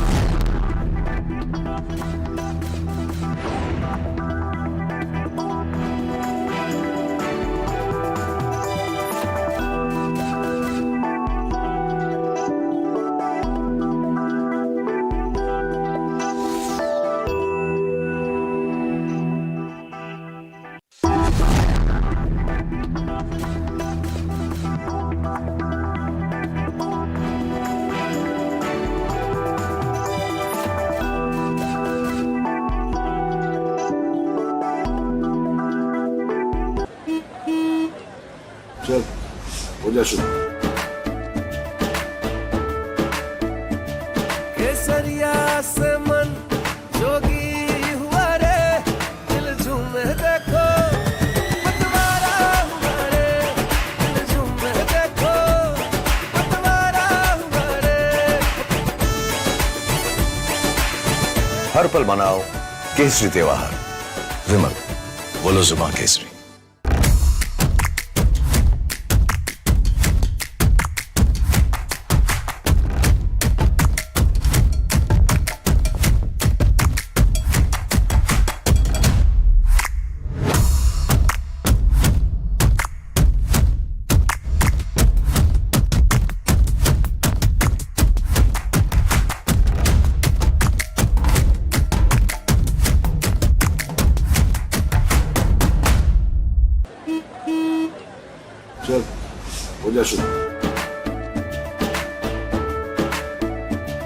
केसरिया से मन जोगी हुआ रे, दिल झूमे देखो पतवारा हुआ रे, दिल झूमे देखो पतवारा हुआ रे।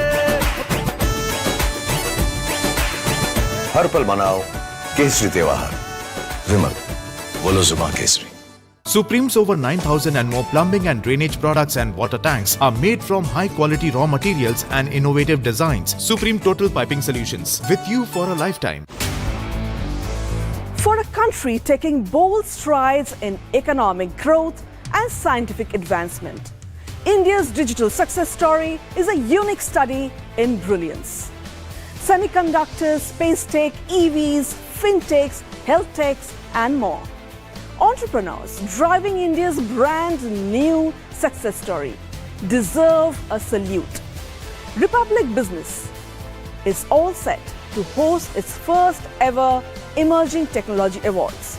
If you think your work qualifies, if you think you could inspire hundreds at home and beyond, do apply or nominate. For more details, log on to www.rbeta.in.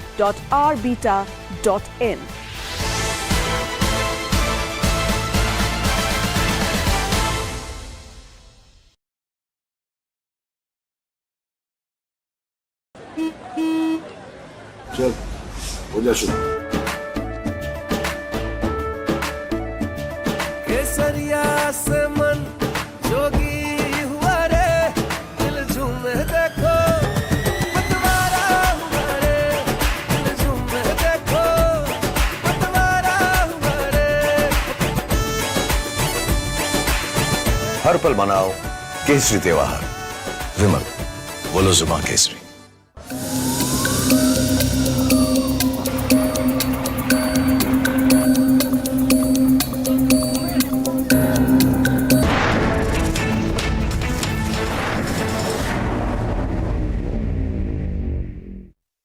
Hello and welcome to Republic Network. This is Moyuk, and during this election trail, we are joined by the Finance Minister of India, Madam Nirmala Sitharaman. Ma'am, बहुत-बहुत स्वागत है आपको Republic Network में. Ma'am, पहला जो सवाल मेरा है, मैं रिपब्लिक बांग्ला से हूँ, लेकिन ये सवाल रिपब्लिक भारत और रिपब्लिक इंग्लिश का भी है. लोग बोल रहे हैं ma'am, and I should say it directly, Bangla में बोलते चोखे चोक रेखे, कि आपके कारण या बीजेपी के कारण जो मिडिल क्लास लोग हैं उनका पैसा जा रहा है, जो स्टॉक मार्केट में है उनका भी पैसा जा रहा है, बहुत टेंशन हो रहा है लोगों को. ये आप अगर सुलझा दे, what is the thing that is going on right now? Is our money being pumped out by BJP or directly you or your government? I don't know why you have to ask that question. Where is it coming from? What is the money which is getting pumped out? There's nobody's money that the BJP or the government of India is taking. Whatever is passed through the parliament as taxation is all that is getting levied. So I want this apprehension to be removed from your mind, that all our middle class paisa is being taken away. No, I belong to the middle class, born and bred in a middle class. There was a time in India when people paid 90% of all that they earned as tax under Mrs. Indira Gandhi.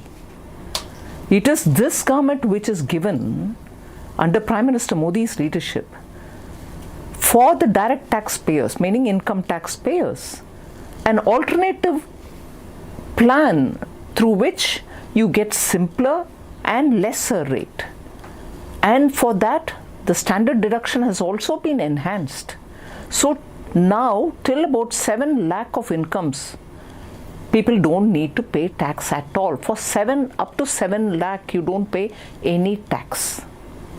Now, if that has been done, and the movement from the old tax regime to the new tax regime, which is simpler with a good deduction added to it, up to 7 lakhs, you don't pay any tax, is much higher. Only yesterday, I was looking at the number of people who have now moved over to the new tax regime. Nearly 9 lakh assessment forms have been filled up. And in the old, only about 1.6, 1.7 crore people are waiting or continuing to remain in it. So the new system is actually become much popular because it's simpler and the taxation is favorable. बहुत specific सवाल है ma'am, Congress और आप जहाँ पे फिलहाल है बंगाल में, the ruling party Trinamool Congress is continuously saying one thing, ये बीजेपी एंटी मिडिल क्लास है, ये बीजेपी गैस का प्राइस बढ़ा चुका है, पेट्रोल का प्राइस बढ़ा चुका है, ये सब जहाँ पे आप देखिए, and we are seeing all this memes and social media post pushed by the Congress that this is what you used to deserve during the UPA regime and this is what you're deserving. Is it a misinformation? Because this completely it's a misinformation. Completely. If you can explain. And I repeat it, it's completely wrong information. If anything, I remember it was over 1,200 rupees gas cylinder price under the UPA. Now, with Prime Minister having divided into two, the poorest of the poor who get under the Ujjwala scheme, government is now giving subsidy of about 300 to 400 rupees. And because of that, international price being what it is, Ujjwala cylinder holders get discounted price. And for the commercial cylinder, the price is different. But even with that said, the commercial cylinder prices also and the Ujjwala also has come down from what it was before. It's all right. If people want it cheaper, it's a different angle for which the government will have to listen to them and see what is best which we can do. Similarly, I want to ask of you, in 2021, wasn't it the Prime Minister who reduced the excise duty on petrol and diesel? Again, in June of 2022, if I remember correct, it was Prime Minister who reduced, March or June, in 2022, it was the central government, Prime Minister's direction that the excise duty on petrol and diesel was brought down. As a result, the price came down. Now, it's a different story altogether in non-BJP ruled states, where the state governments did not do their commensurate reduction after the centre reduced its share of the excise duty. Now, without doing that, you keep saying, look at it, middle class is suffering because Prime Minister Modi's taxes are falling heavily on you. That is not true at all. If anything, in spite of the increase in the international market, we were also bringing down the excise duty only because we don't want the ordinary middle class to suffer. Similar was the case with farmers. Fertilizer prices globally went up 10 times, 20 times, like that. So a bag full of fertilizer was 300 rupees. Even today it is 300 for the farmer. We import all our fertilizers.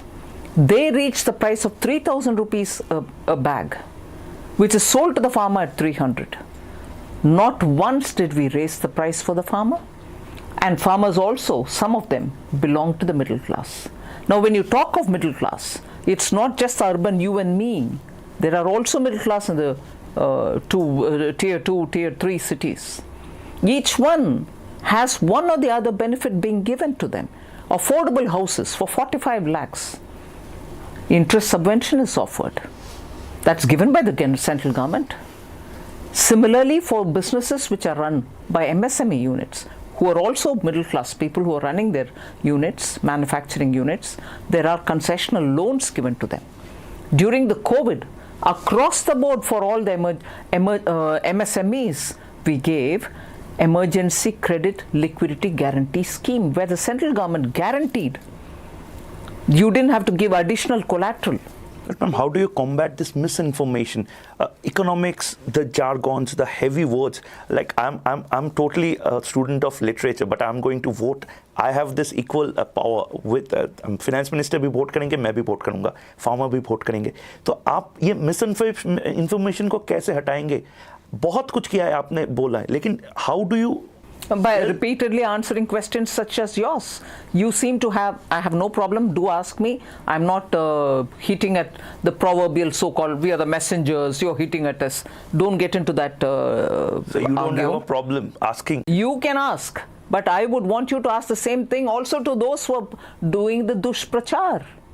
Will you ask the TMC chief that if she reduced the price here, while all the BJP ruled states reduced when Prime Minister Modi brought the rate down? One. Second, Why is it that in West Bengal, many of the schemes of the central governments which are directly aimed at the aspirational class, those who've just come out of poverty, who are getting into wanting to be middle class, for them there are so many schemes. Why is she not allowing them?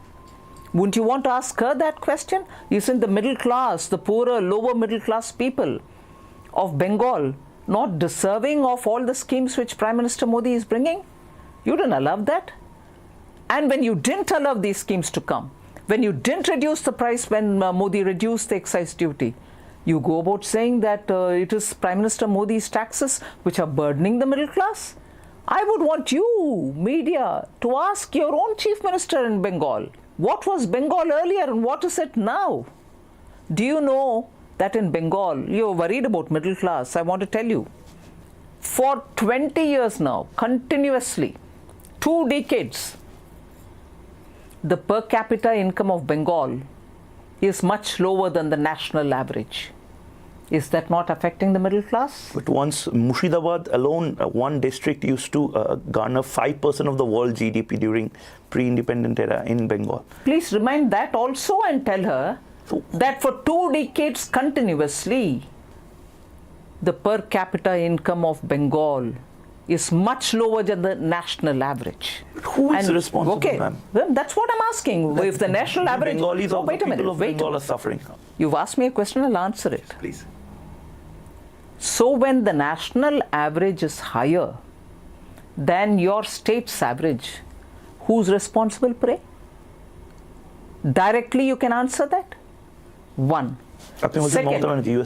Second, monthly consumption, final consumption expenditure which families do, again in Bengal, is far lower than the national average. What does that mean? An ordinary citizen spends to keep his household going. He normally spends on day-to-day, buying of soap, oil, cooking oil or food or anything. That expenditure, compared with the national average, is about half in Bengal. If people have money in their hands, they will spend. There are no opportunities here. The net migration from Bengal, let me tell you this right up front. At one point in time, people go out for work.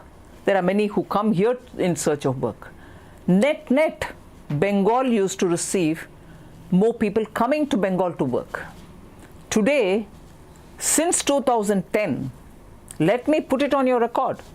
Since 2010, more than 1 million people have gone out of Bengal looking for opportunities elsewhere. But Mamata Banerjee is saying that centre is not giving jobs, centre is stopping the allotments. And I specifically quote Mamata Banerjee that stepmotherly attitude by centre, it has been there since decades. I want to know which are the specifics she's telling about it. No good saying stepmotherly.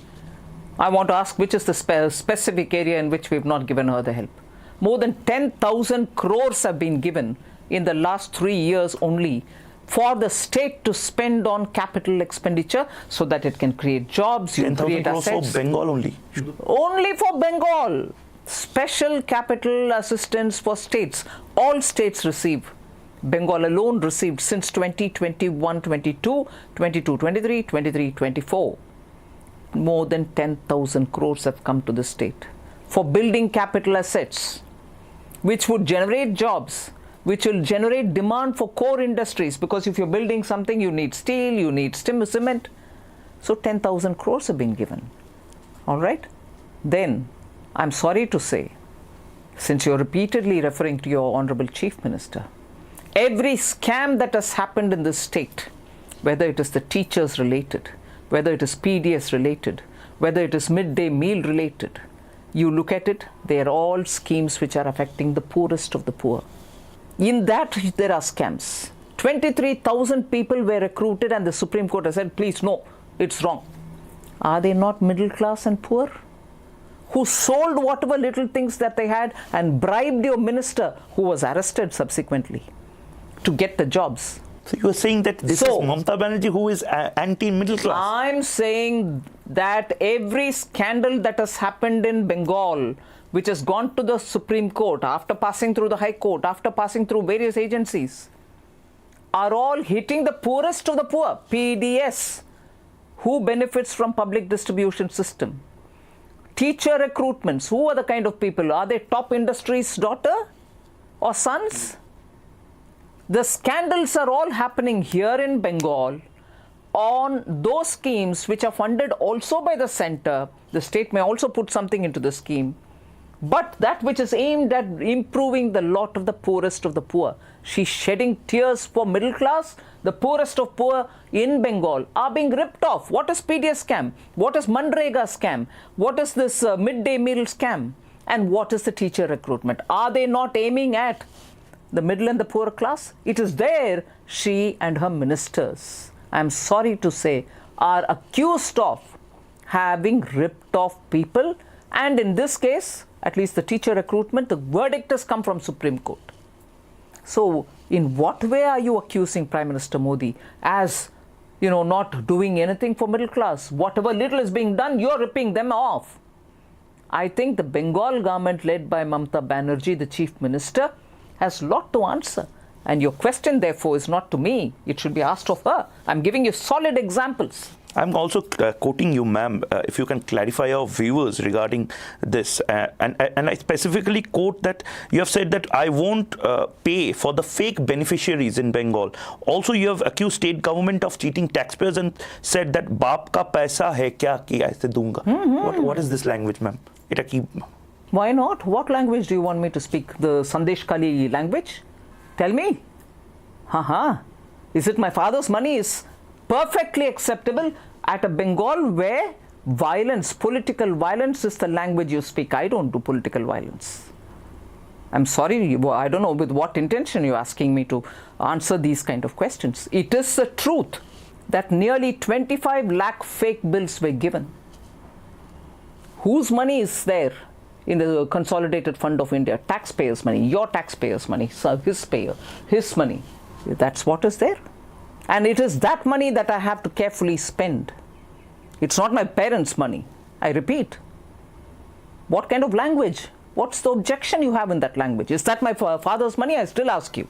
Even if it's my father's money, money is Mahalakshmi. I have to treat it with respect. Taxpayers' money, even more. When fake bills come out of the state, and it has been pointed out by the CAG, after that you expect me to honor it? I'm sorry. You have to sit up and think of what you're up to it. What are you up to? Are you defending a government which is continuously doing wrong things and you want to, just because Modi and Modi's ministers are available to answer, you want to ask us questions? Please do ask and see if you're able to get an answer. You will be hounded. I know what happens in Bengal. Sandeshkhali, you have heard of Sandeshkhali? Of course I've heard. Who didn't hear of it?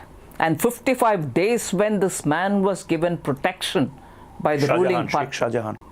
55 days. He wasn't even arrested.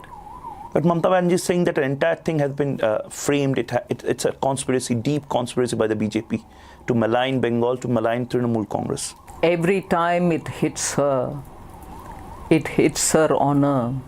It hits at her poor administration. She falls back on victim shaming. She falls back on, it's Bengal's honor. Bengal is a respected state from the time of Gopalakrishna Gokhale. People always respected Bengal because, as Gopalakrishna Gokhale said, what Bengal thinks today, India thinks tomorrow. All of us have that respect. All of us do very strongly believe Bengal set the cultural agenda for this country. Vande Mataram, the moment you utter that, it's Bengal which goes through your blood. Jana Gana Mana was written, the national anthem is written by a Bengali who incidentally also wrote it for Bangladesh. We have immense respect for Bengal. But for your maladministration, for all the wrongdoings, when you can't give an answer, don't invoke Bengal's honor. Bengal's honor is intact. Respect for Bengalis is intact. Respect for Bengali as a language is intact. But what about the jobs, ma'am? Very well. I'm answering you on the question of Chief Minister Mamata Banerjee saying all this is a conspiracy. I'm sorry. Wasn't there 2 horrific incidents of rape in Kolkata? When the victim was told, it's your fault. Also, there was another incident, again, probably Kolkata, where the victim was told that it's because of you that this happened to you. It's a negotiation jhamela between customer and... Yes. So repeatedly the easy excuse which Honorable Chief Minister Bengal has resorted to, she herself being a lady, which is very hurting if you think about it. For her not to stand up for the cause of those affected women, but put the responsibility on others, instead of getting her administration do the right thing for the women. They are Bengali women as well. Ma'am, what's the solution? Because we also deserve an IT hub like Bangalore. We also deserve a huge technical... You know what? Like Bengal's Hyderabad. contribution was because you're so talking of IT hub, I want this, I want that. Yeah, we'd love to stay in our state. Yes, I appreciate that. 1947, Bengal's contribution towards manufacturing in India was nearly 24% of our total contribution. What is it today? Not even 2.9%, less than 3%. So, in the last literally 20-25 years, it has seen a downfall which is unbelievable. Industry leaders are leaving the state because of the lawlessness. If anything, TMC, if you ask me, stands for Tolabazi. M is merely because you're constantly harassing people and rent seeking. And C is your corruption. So what is the way out is the question you're asking. Bengal citizens, you have to see how you can bring the administration to answer and choose your leaders wisely. What about the jobs, ma'am? Repeatedly. You can ask me on the jobs. I'll repeatedly say. Throughout India. I'm asking you, giving you, throughout the country, yesterday you had the periodic labor force survey from NSSO, which came out, which showed how in most of the country, particularly for women labor participation, the numbers have improved. Unemployment has come down is a data which they have very clearly put before us. I'm asking another question. Industry needs to come here. Investments need to happen for jobs to be created. Take the recent example. Bengal is known for industries. Once upon a time, it was a champion. Last 20 years, I'm telling you, it's come down. All right, 24% contribution, 1947, has come down to less than 3%. All right. Even a state like Assam, and why do I say even? Because of the remoteness, northeast, you know, they are cut off. Now the communications are improving and all that. They could, Assam could. I'm not doing a one-on-one comparison, but just the spirit of it. Whoever would have thought that a chip semiconductor manufacturing unit would go to Assam, crossing over Bengal and go there. That too by Tata, which have been thrown out from Bengal. And which is a domestic investor, not a foreign investor. Why would Assam be an attractive option? Normally, you tend to think Gujarat, Maharashtra, Tamil Nadu, Haryana, the states which repeatedly get all these industries.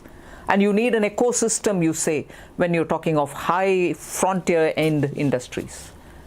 If a chip manufacturer thought Assam is good enough, and they've gone with a big investment there, I would have thought even that kind of rigor with which and the proactiveness with which, if Bengal had approached industries to come and set up something here, jobs would automatically come. Ma'am, we're talking about Bengal, but back to Modi economics, which is being talked about. Is it a success story or is it actually going to fail? Because lots of experts, I'm not going to quote them, they are saying, and you know a lot of them, saying openly that if Modi comes to power again, we are going to see a big depression. If Modi comes to power again, we are going to see what we are seeing is an inflated growth by some investors to show the world that it's a prosperous condition right now. If you can explain that, ma'am.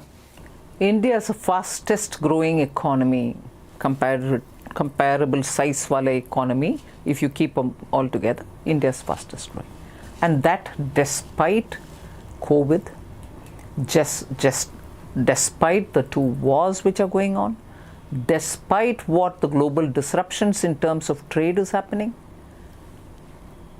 Is that possible if the economy was not really up to it?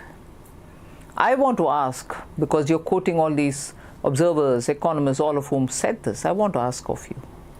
When these economists, the ones who told us during COVID, print notes, print as much as you want, but print money. Yes. If we had done that and not gone through the advice of Prime Minister Modi to target giving benefits, this revival would have happened. Or, like many of the Western economies which printed notes, today our fiscal deficit would have been mounting. Revival wouldn't have happened. Growth wouldn't have been achieved. And repeatedly to think that, because of this much of growth, but where is the jobs? Jobs are happening. But equally, I want you to tell me, would the renewable sector, energy, solar power, setting up huge parks, would that happen without people working? Real estate and builders have sold all their inventory. There are no more flats ready for accommodation. They have to be pre-booked. Are there no construction workers working in these places? Like never before, startups have done very well. There are more than 80,000 startups officially registered, and it is expected that you'll see another 80,000 or 100,000 more startups. Do you think startups have only one person each? They don't have more than one? Are people not employed in that? Among the startups, more than 100 have become what do they say? Decocron. A few of them have become Decocron. Some of them have become $1 billion valuation. Are these companies without anybody working for them? If that is the scene there, renewable energy, construction, startups, what about the smaller businesses? PM Swanidhi Yojana for ready pottery. Mudra Yojana for small people. People who take loans today are enhancing the loan capacity because business is thriving. Are they not employing anybody? So you're saying that... So the data which is being collected is still not comprehensive for any one of us. I'm glad that the NSSO brings out periodic labor force survey, which throughout the year gives you the urban figures and once in the year gives you urban and rural as well. Even they are showing good numbers. Government alone gave 10 lakh people in the last 1 year, between 22 to 23, jobs, and PM handed the letter of appointments to them. Are they not jobs created? So, final words. इस बार मोदी सरकार मतलब middle class के लिए सुविधा सक्षम, और इस बार मोदी सरकार मीन्स गया मिडिल क्लास जिंदाबाद, और मिडिल क्लास का सबसे ज्यादा सबका जिंदाबाद, सबका साथ, सबका विकास, सबका प्रयास, सबका विश्वास. So you're confident that of course Prime Minister Modi and his popularity is because he deals with everybody's requirements. He addresses every section of our society. There's no difference between one or the other in the name of religion, caste or gender or region. Everybody gets everything. Food? Of course, food. Why? Why would you have a doubt about food? Who are really in difficulty are getting free food. And those others who buy in the daily markets, we have made sure that inflation is kept under control. Remember the days of UPA, when 24 full months, food inflation was double digit. Never under Prime Minister Modi. Okay, all right. Madam Finance Minister, I should not ask you this last question, but एक hint अगर पूरा देश जानना चाहता है what next for the finance minister of India. What's your next project? What's your next? No, I think there is a good lot of work happening. The next 5 years, we'll see a lot more rapid economic development, and which will be an inclusive development. So you have kept your files ready. Matlab, you are confident that you people are going to come back to that office and start working. Prime Minister Modi and his team will come back. There's just no doubt about it. And work for the next 100 days is already being drafted. And we shall straight plunge into the work as soon as Prime Minister Modi takes oath. Well, that's a big breaking that you have given during this interview. Thank you so much, Nirmala Sitharaman ji. Republic Network से बात करने के लिए अनेक धन्यवाद आपनाके बांग्लाয় এসে বাংলায় কথা বলার জন্য. Thank you so much, ma'am. ধন্যবাদ.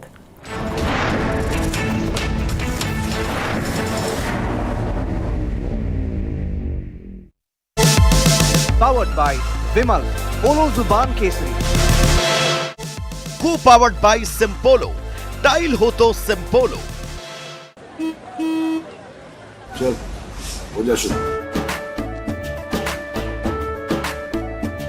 केसरिया से मन जोगी हुआ रे, दिल झूमे देखो पतवारा हुआ रे, दिल झूमे देखो पतवारा हुआ रे. हर पल मनाओ केसरी त्योहार. विमल, बोलो जुबान Kesari. For a country taking bold strides in economic growth and scientific advancement, India's digital success story is a unique study in brilliance. Semiconductors, space tech, EVs, fintechs, health techs, and more. Entrepreneurs driving India's brand new success story deserve a salute. Republic Business is all set to host its first ever Emerging Technology Awards. If you think your work qualifies, if you think you could inspire hundreds at home and beyond, do apply or nominate. For more details, log on to www.rbeta.in.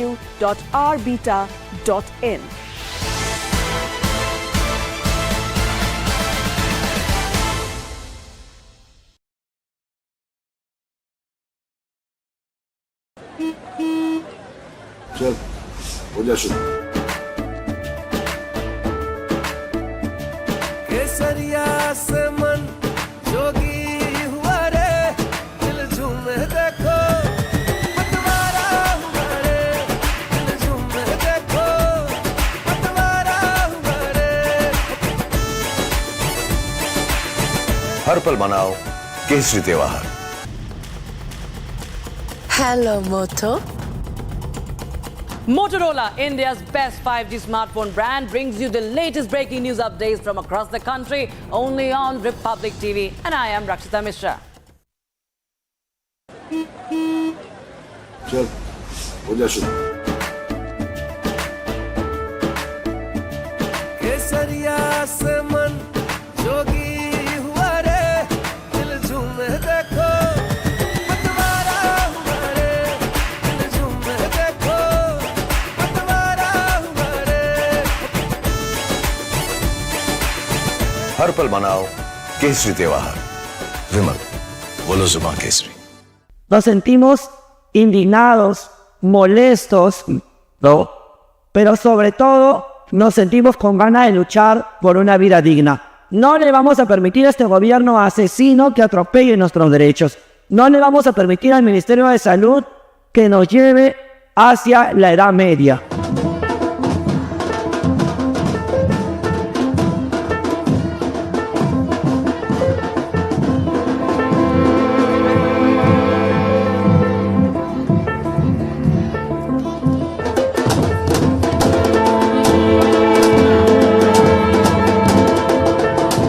Nos sentimos indignados, molestos, ¿no? Pero sobre todo nos Devendra Fadnavis आप claim कर रहे हैं कि उद्धव सेना all guns blazing गई है इस बार, किसी तरह से मुस्लिम वोट हमें मिल जाए। मतलब जितनी तुष्टीकरण कांग्रेस पार्टी करती है, जो मुस्लिम कोटा की बात करती है, उससे ज्यादा उद्धव ठाकरे बात करते हैं। मगर उद्धव ठाकरे ने तो अभी तक मुस्लिम कोटा की बात खुद से नहीं कही। मुझे बताइए, बाला साहब ठाकरे जी के शिवसेना के इतिहास में कभी किसी ने विचार किया था कि उर्दू में कैलेंडर छपेगा शिवसेना का और उस पर हिंदू हृदय सम्राट शिवसेना प्रमुख बाला साहब ठाकरे नहीं, जनाब बाला साहब ठाकरे लिखा जाएगा? ये भी उद्धव ठाकरे के जमाने में हो गया। अरे कांग्रेसी तो थे ही अपीजमेंट वाले, लेकिन अब उनसे ज्यादा तुष्टीकरण की होड़ में अगर कोई व्यक्ति घुसा है, उस व्यक्ति का नाम श्रीमान उद्धव ठाकरे है।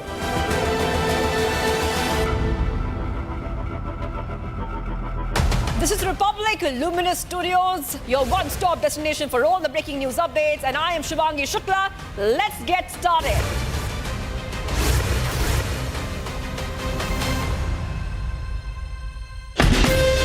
From Asia's largest news headquarters,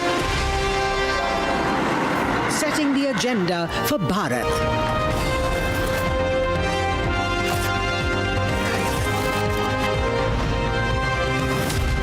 You're watching Republic.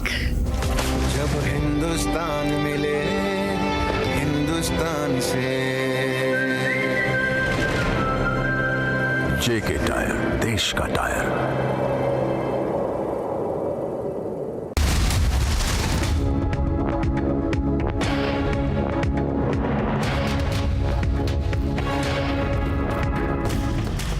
Hello, Moto. Motorola, India's best 5G smartphone brand. In custody for 5 days over Assaultgate, Delhi police sources say attacker Bibhav Kumar not cooperating in probe. Delhi police sources also say that the CCTV footage of Kejriwal's residence from May 13th is missing. Despite scathing charge, AAP in complete denial, Kejriwal to lead protest over Assaultgate in the national capital today. Back-to-back terror attacks in Kashmir, ex-Sarpanch killed in Shopian, tourists targeted in Anantnag.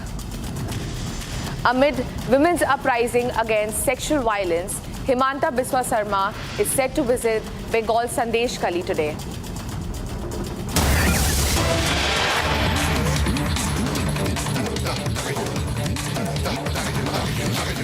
In complete denial over Assaultgate, Arvind Kejriwal will lead AAP protest over what he calls deliberate targeting of AAP leaders. In the national capital, he had said yesterday that he would march to the BJP office. And in the latest development, Delhi police has informed that no permission has been sought for this march. They will not be allowed to proceed towards the BJP headquarters. Meanwhile, security has been beefed up in the national capital.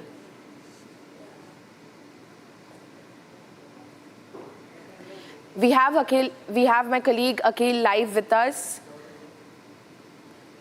We'll go to Akhil for more developments. AAP top brass marching to BJP headquarters. What are the arrangement? What is the motive? And how will Delhi police obstruct this march? Akhil?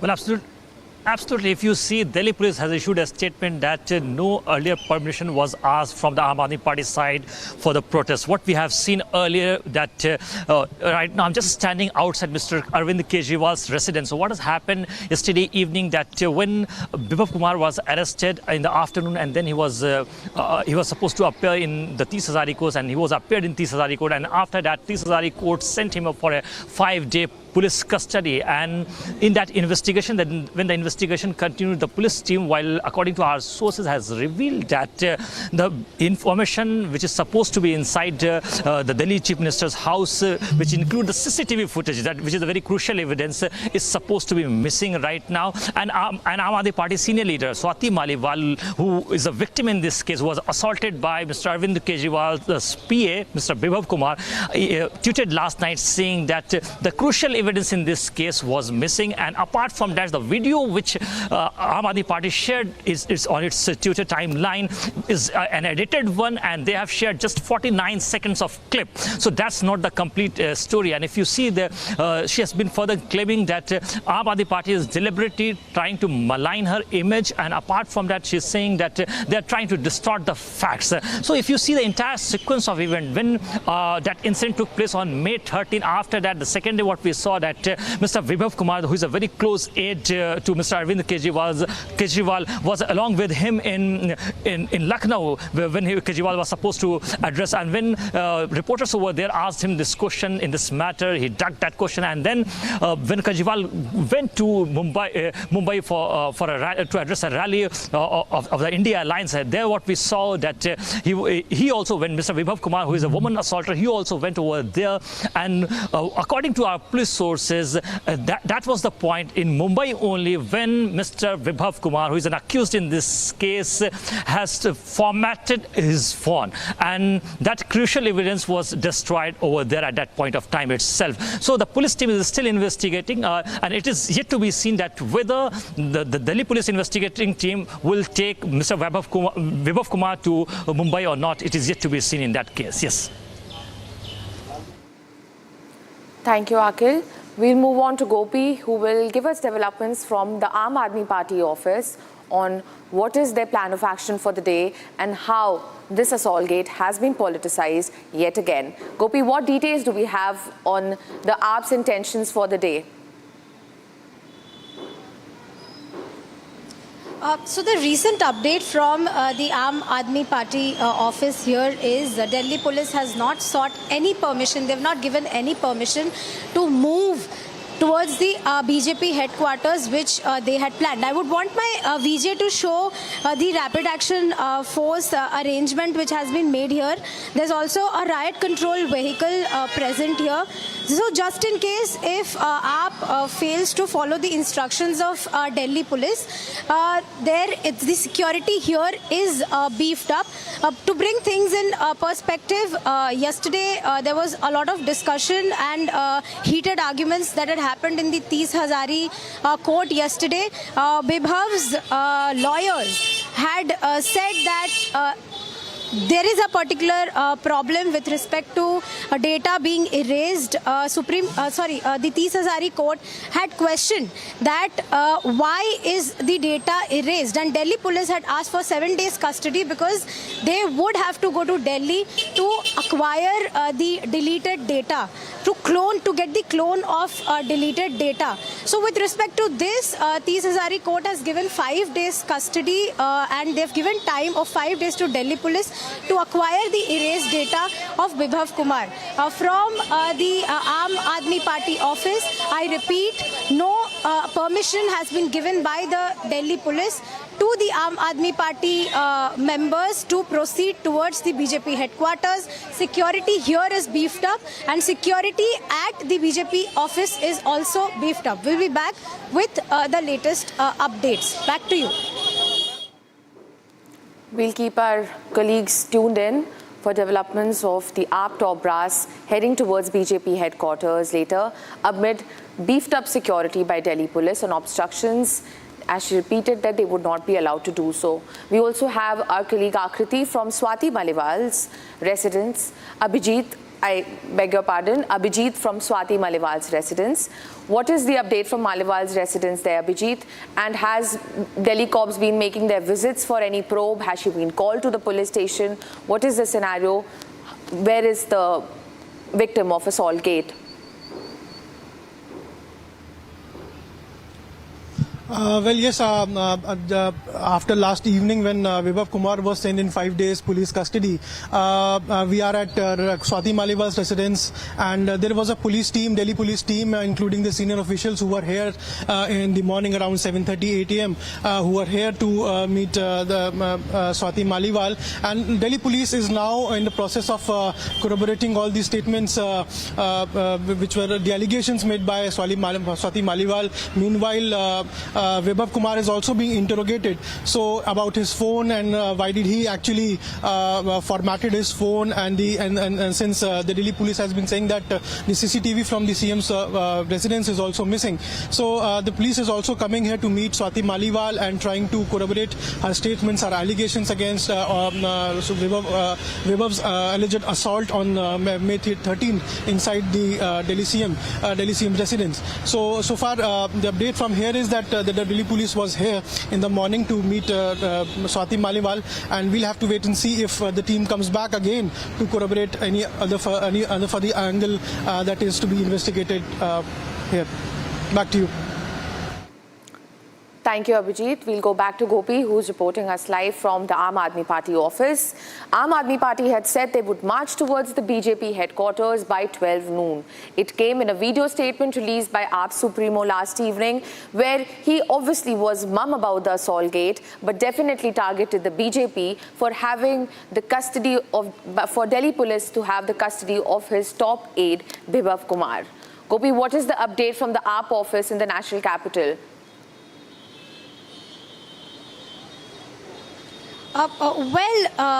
Security is beefed up here. I would request my VJ to just show you that there's riot control vehicle here, there's RAF, there's also Delhi police deployment.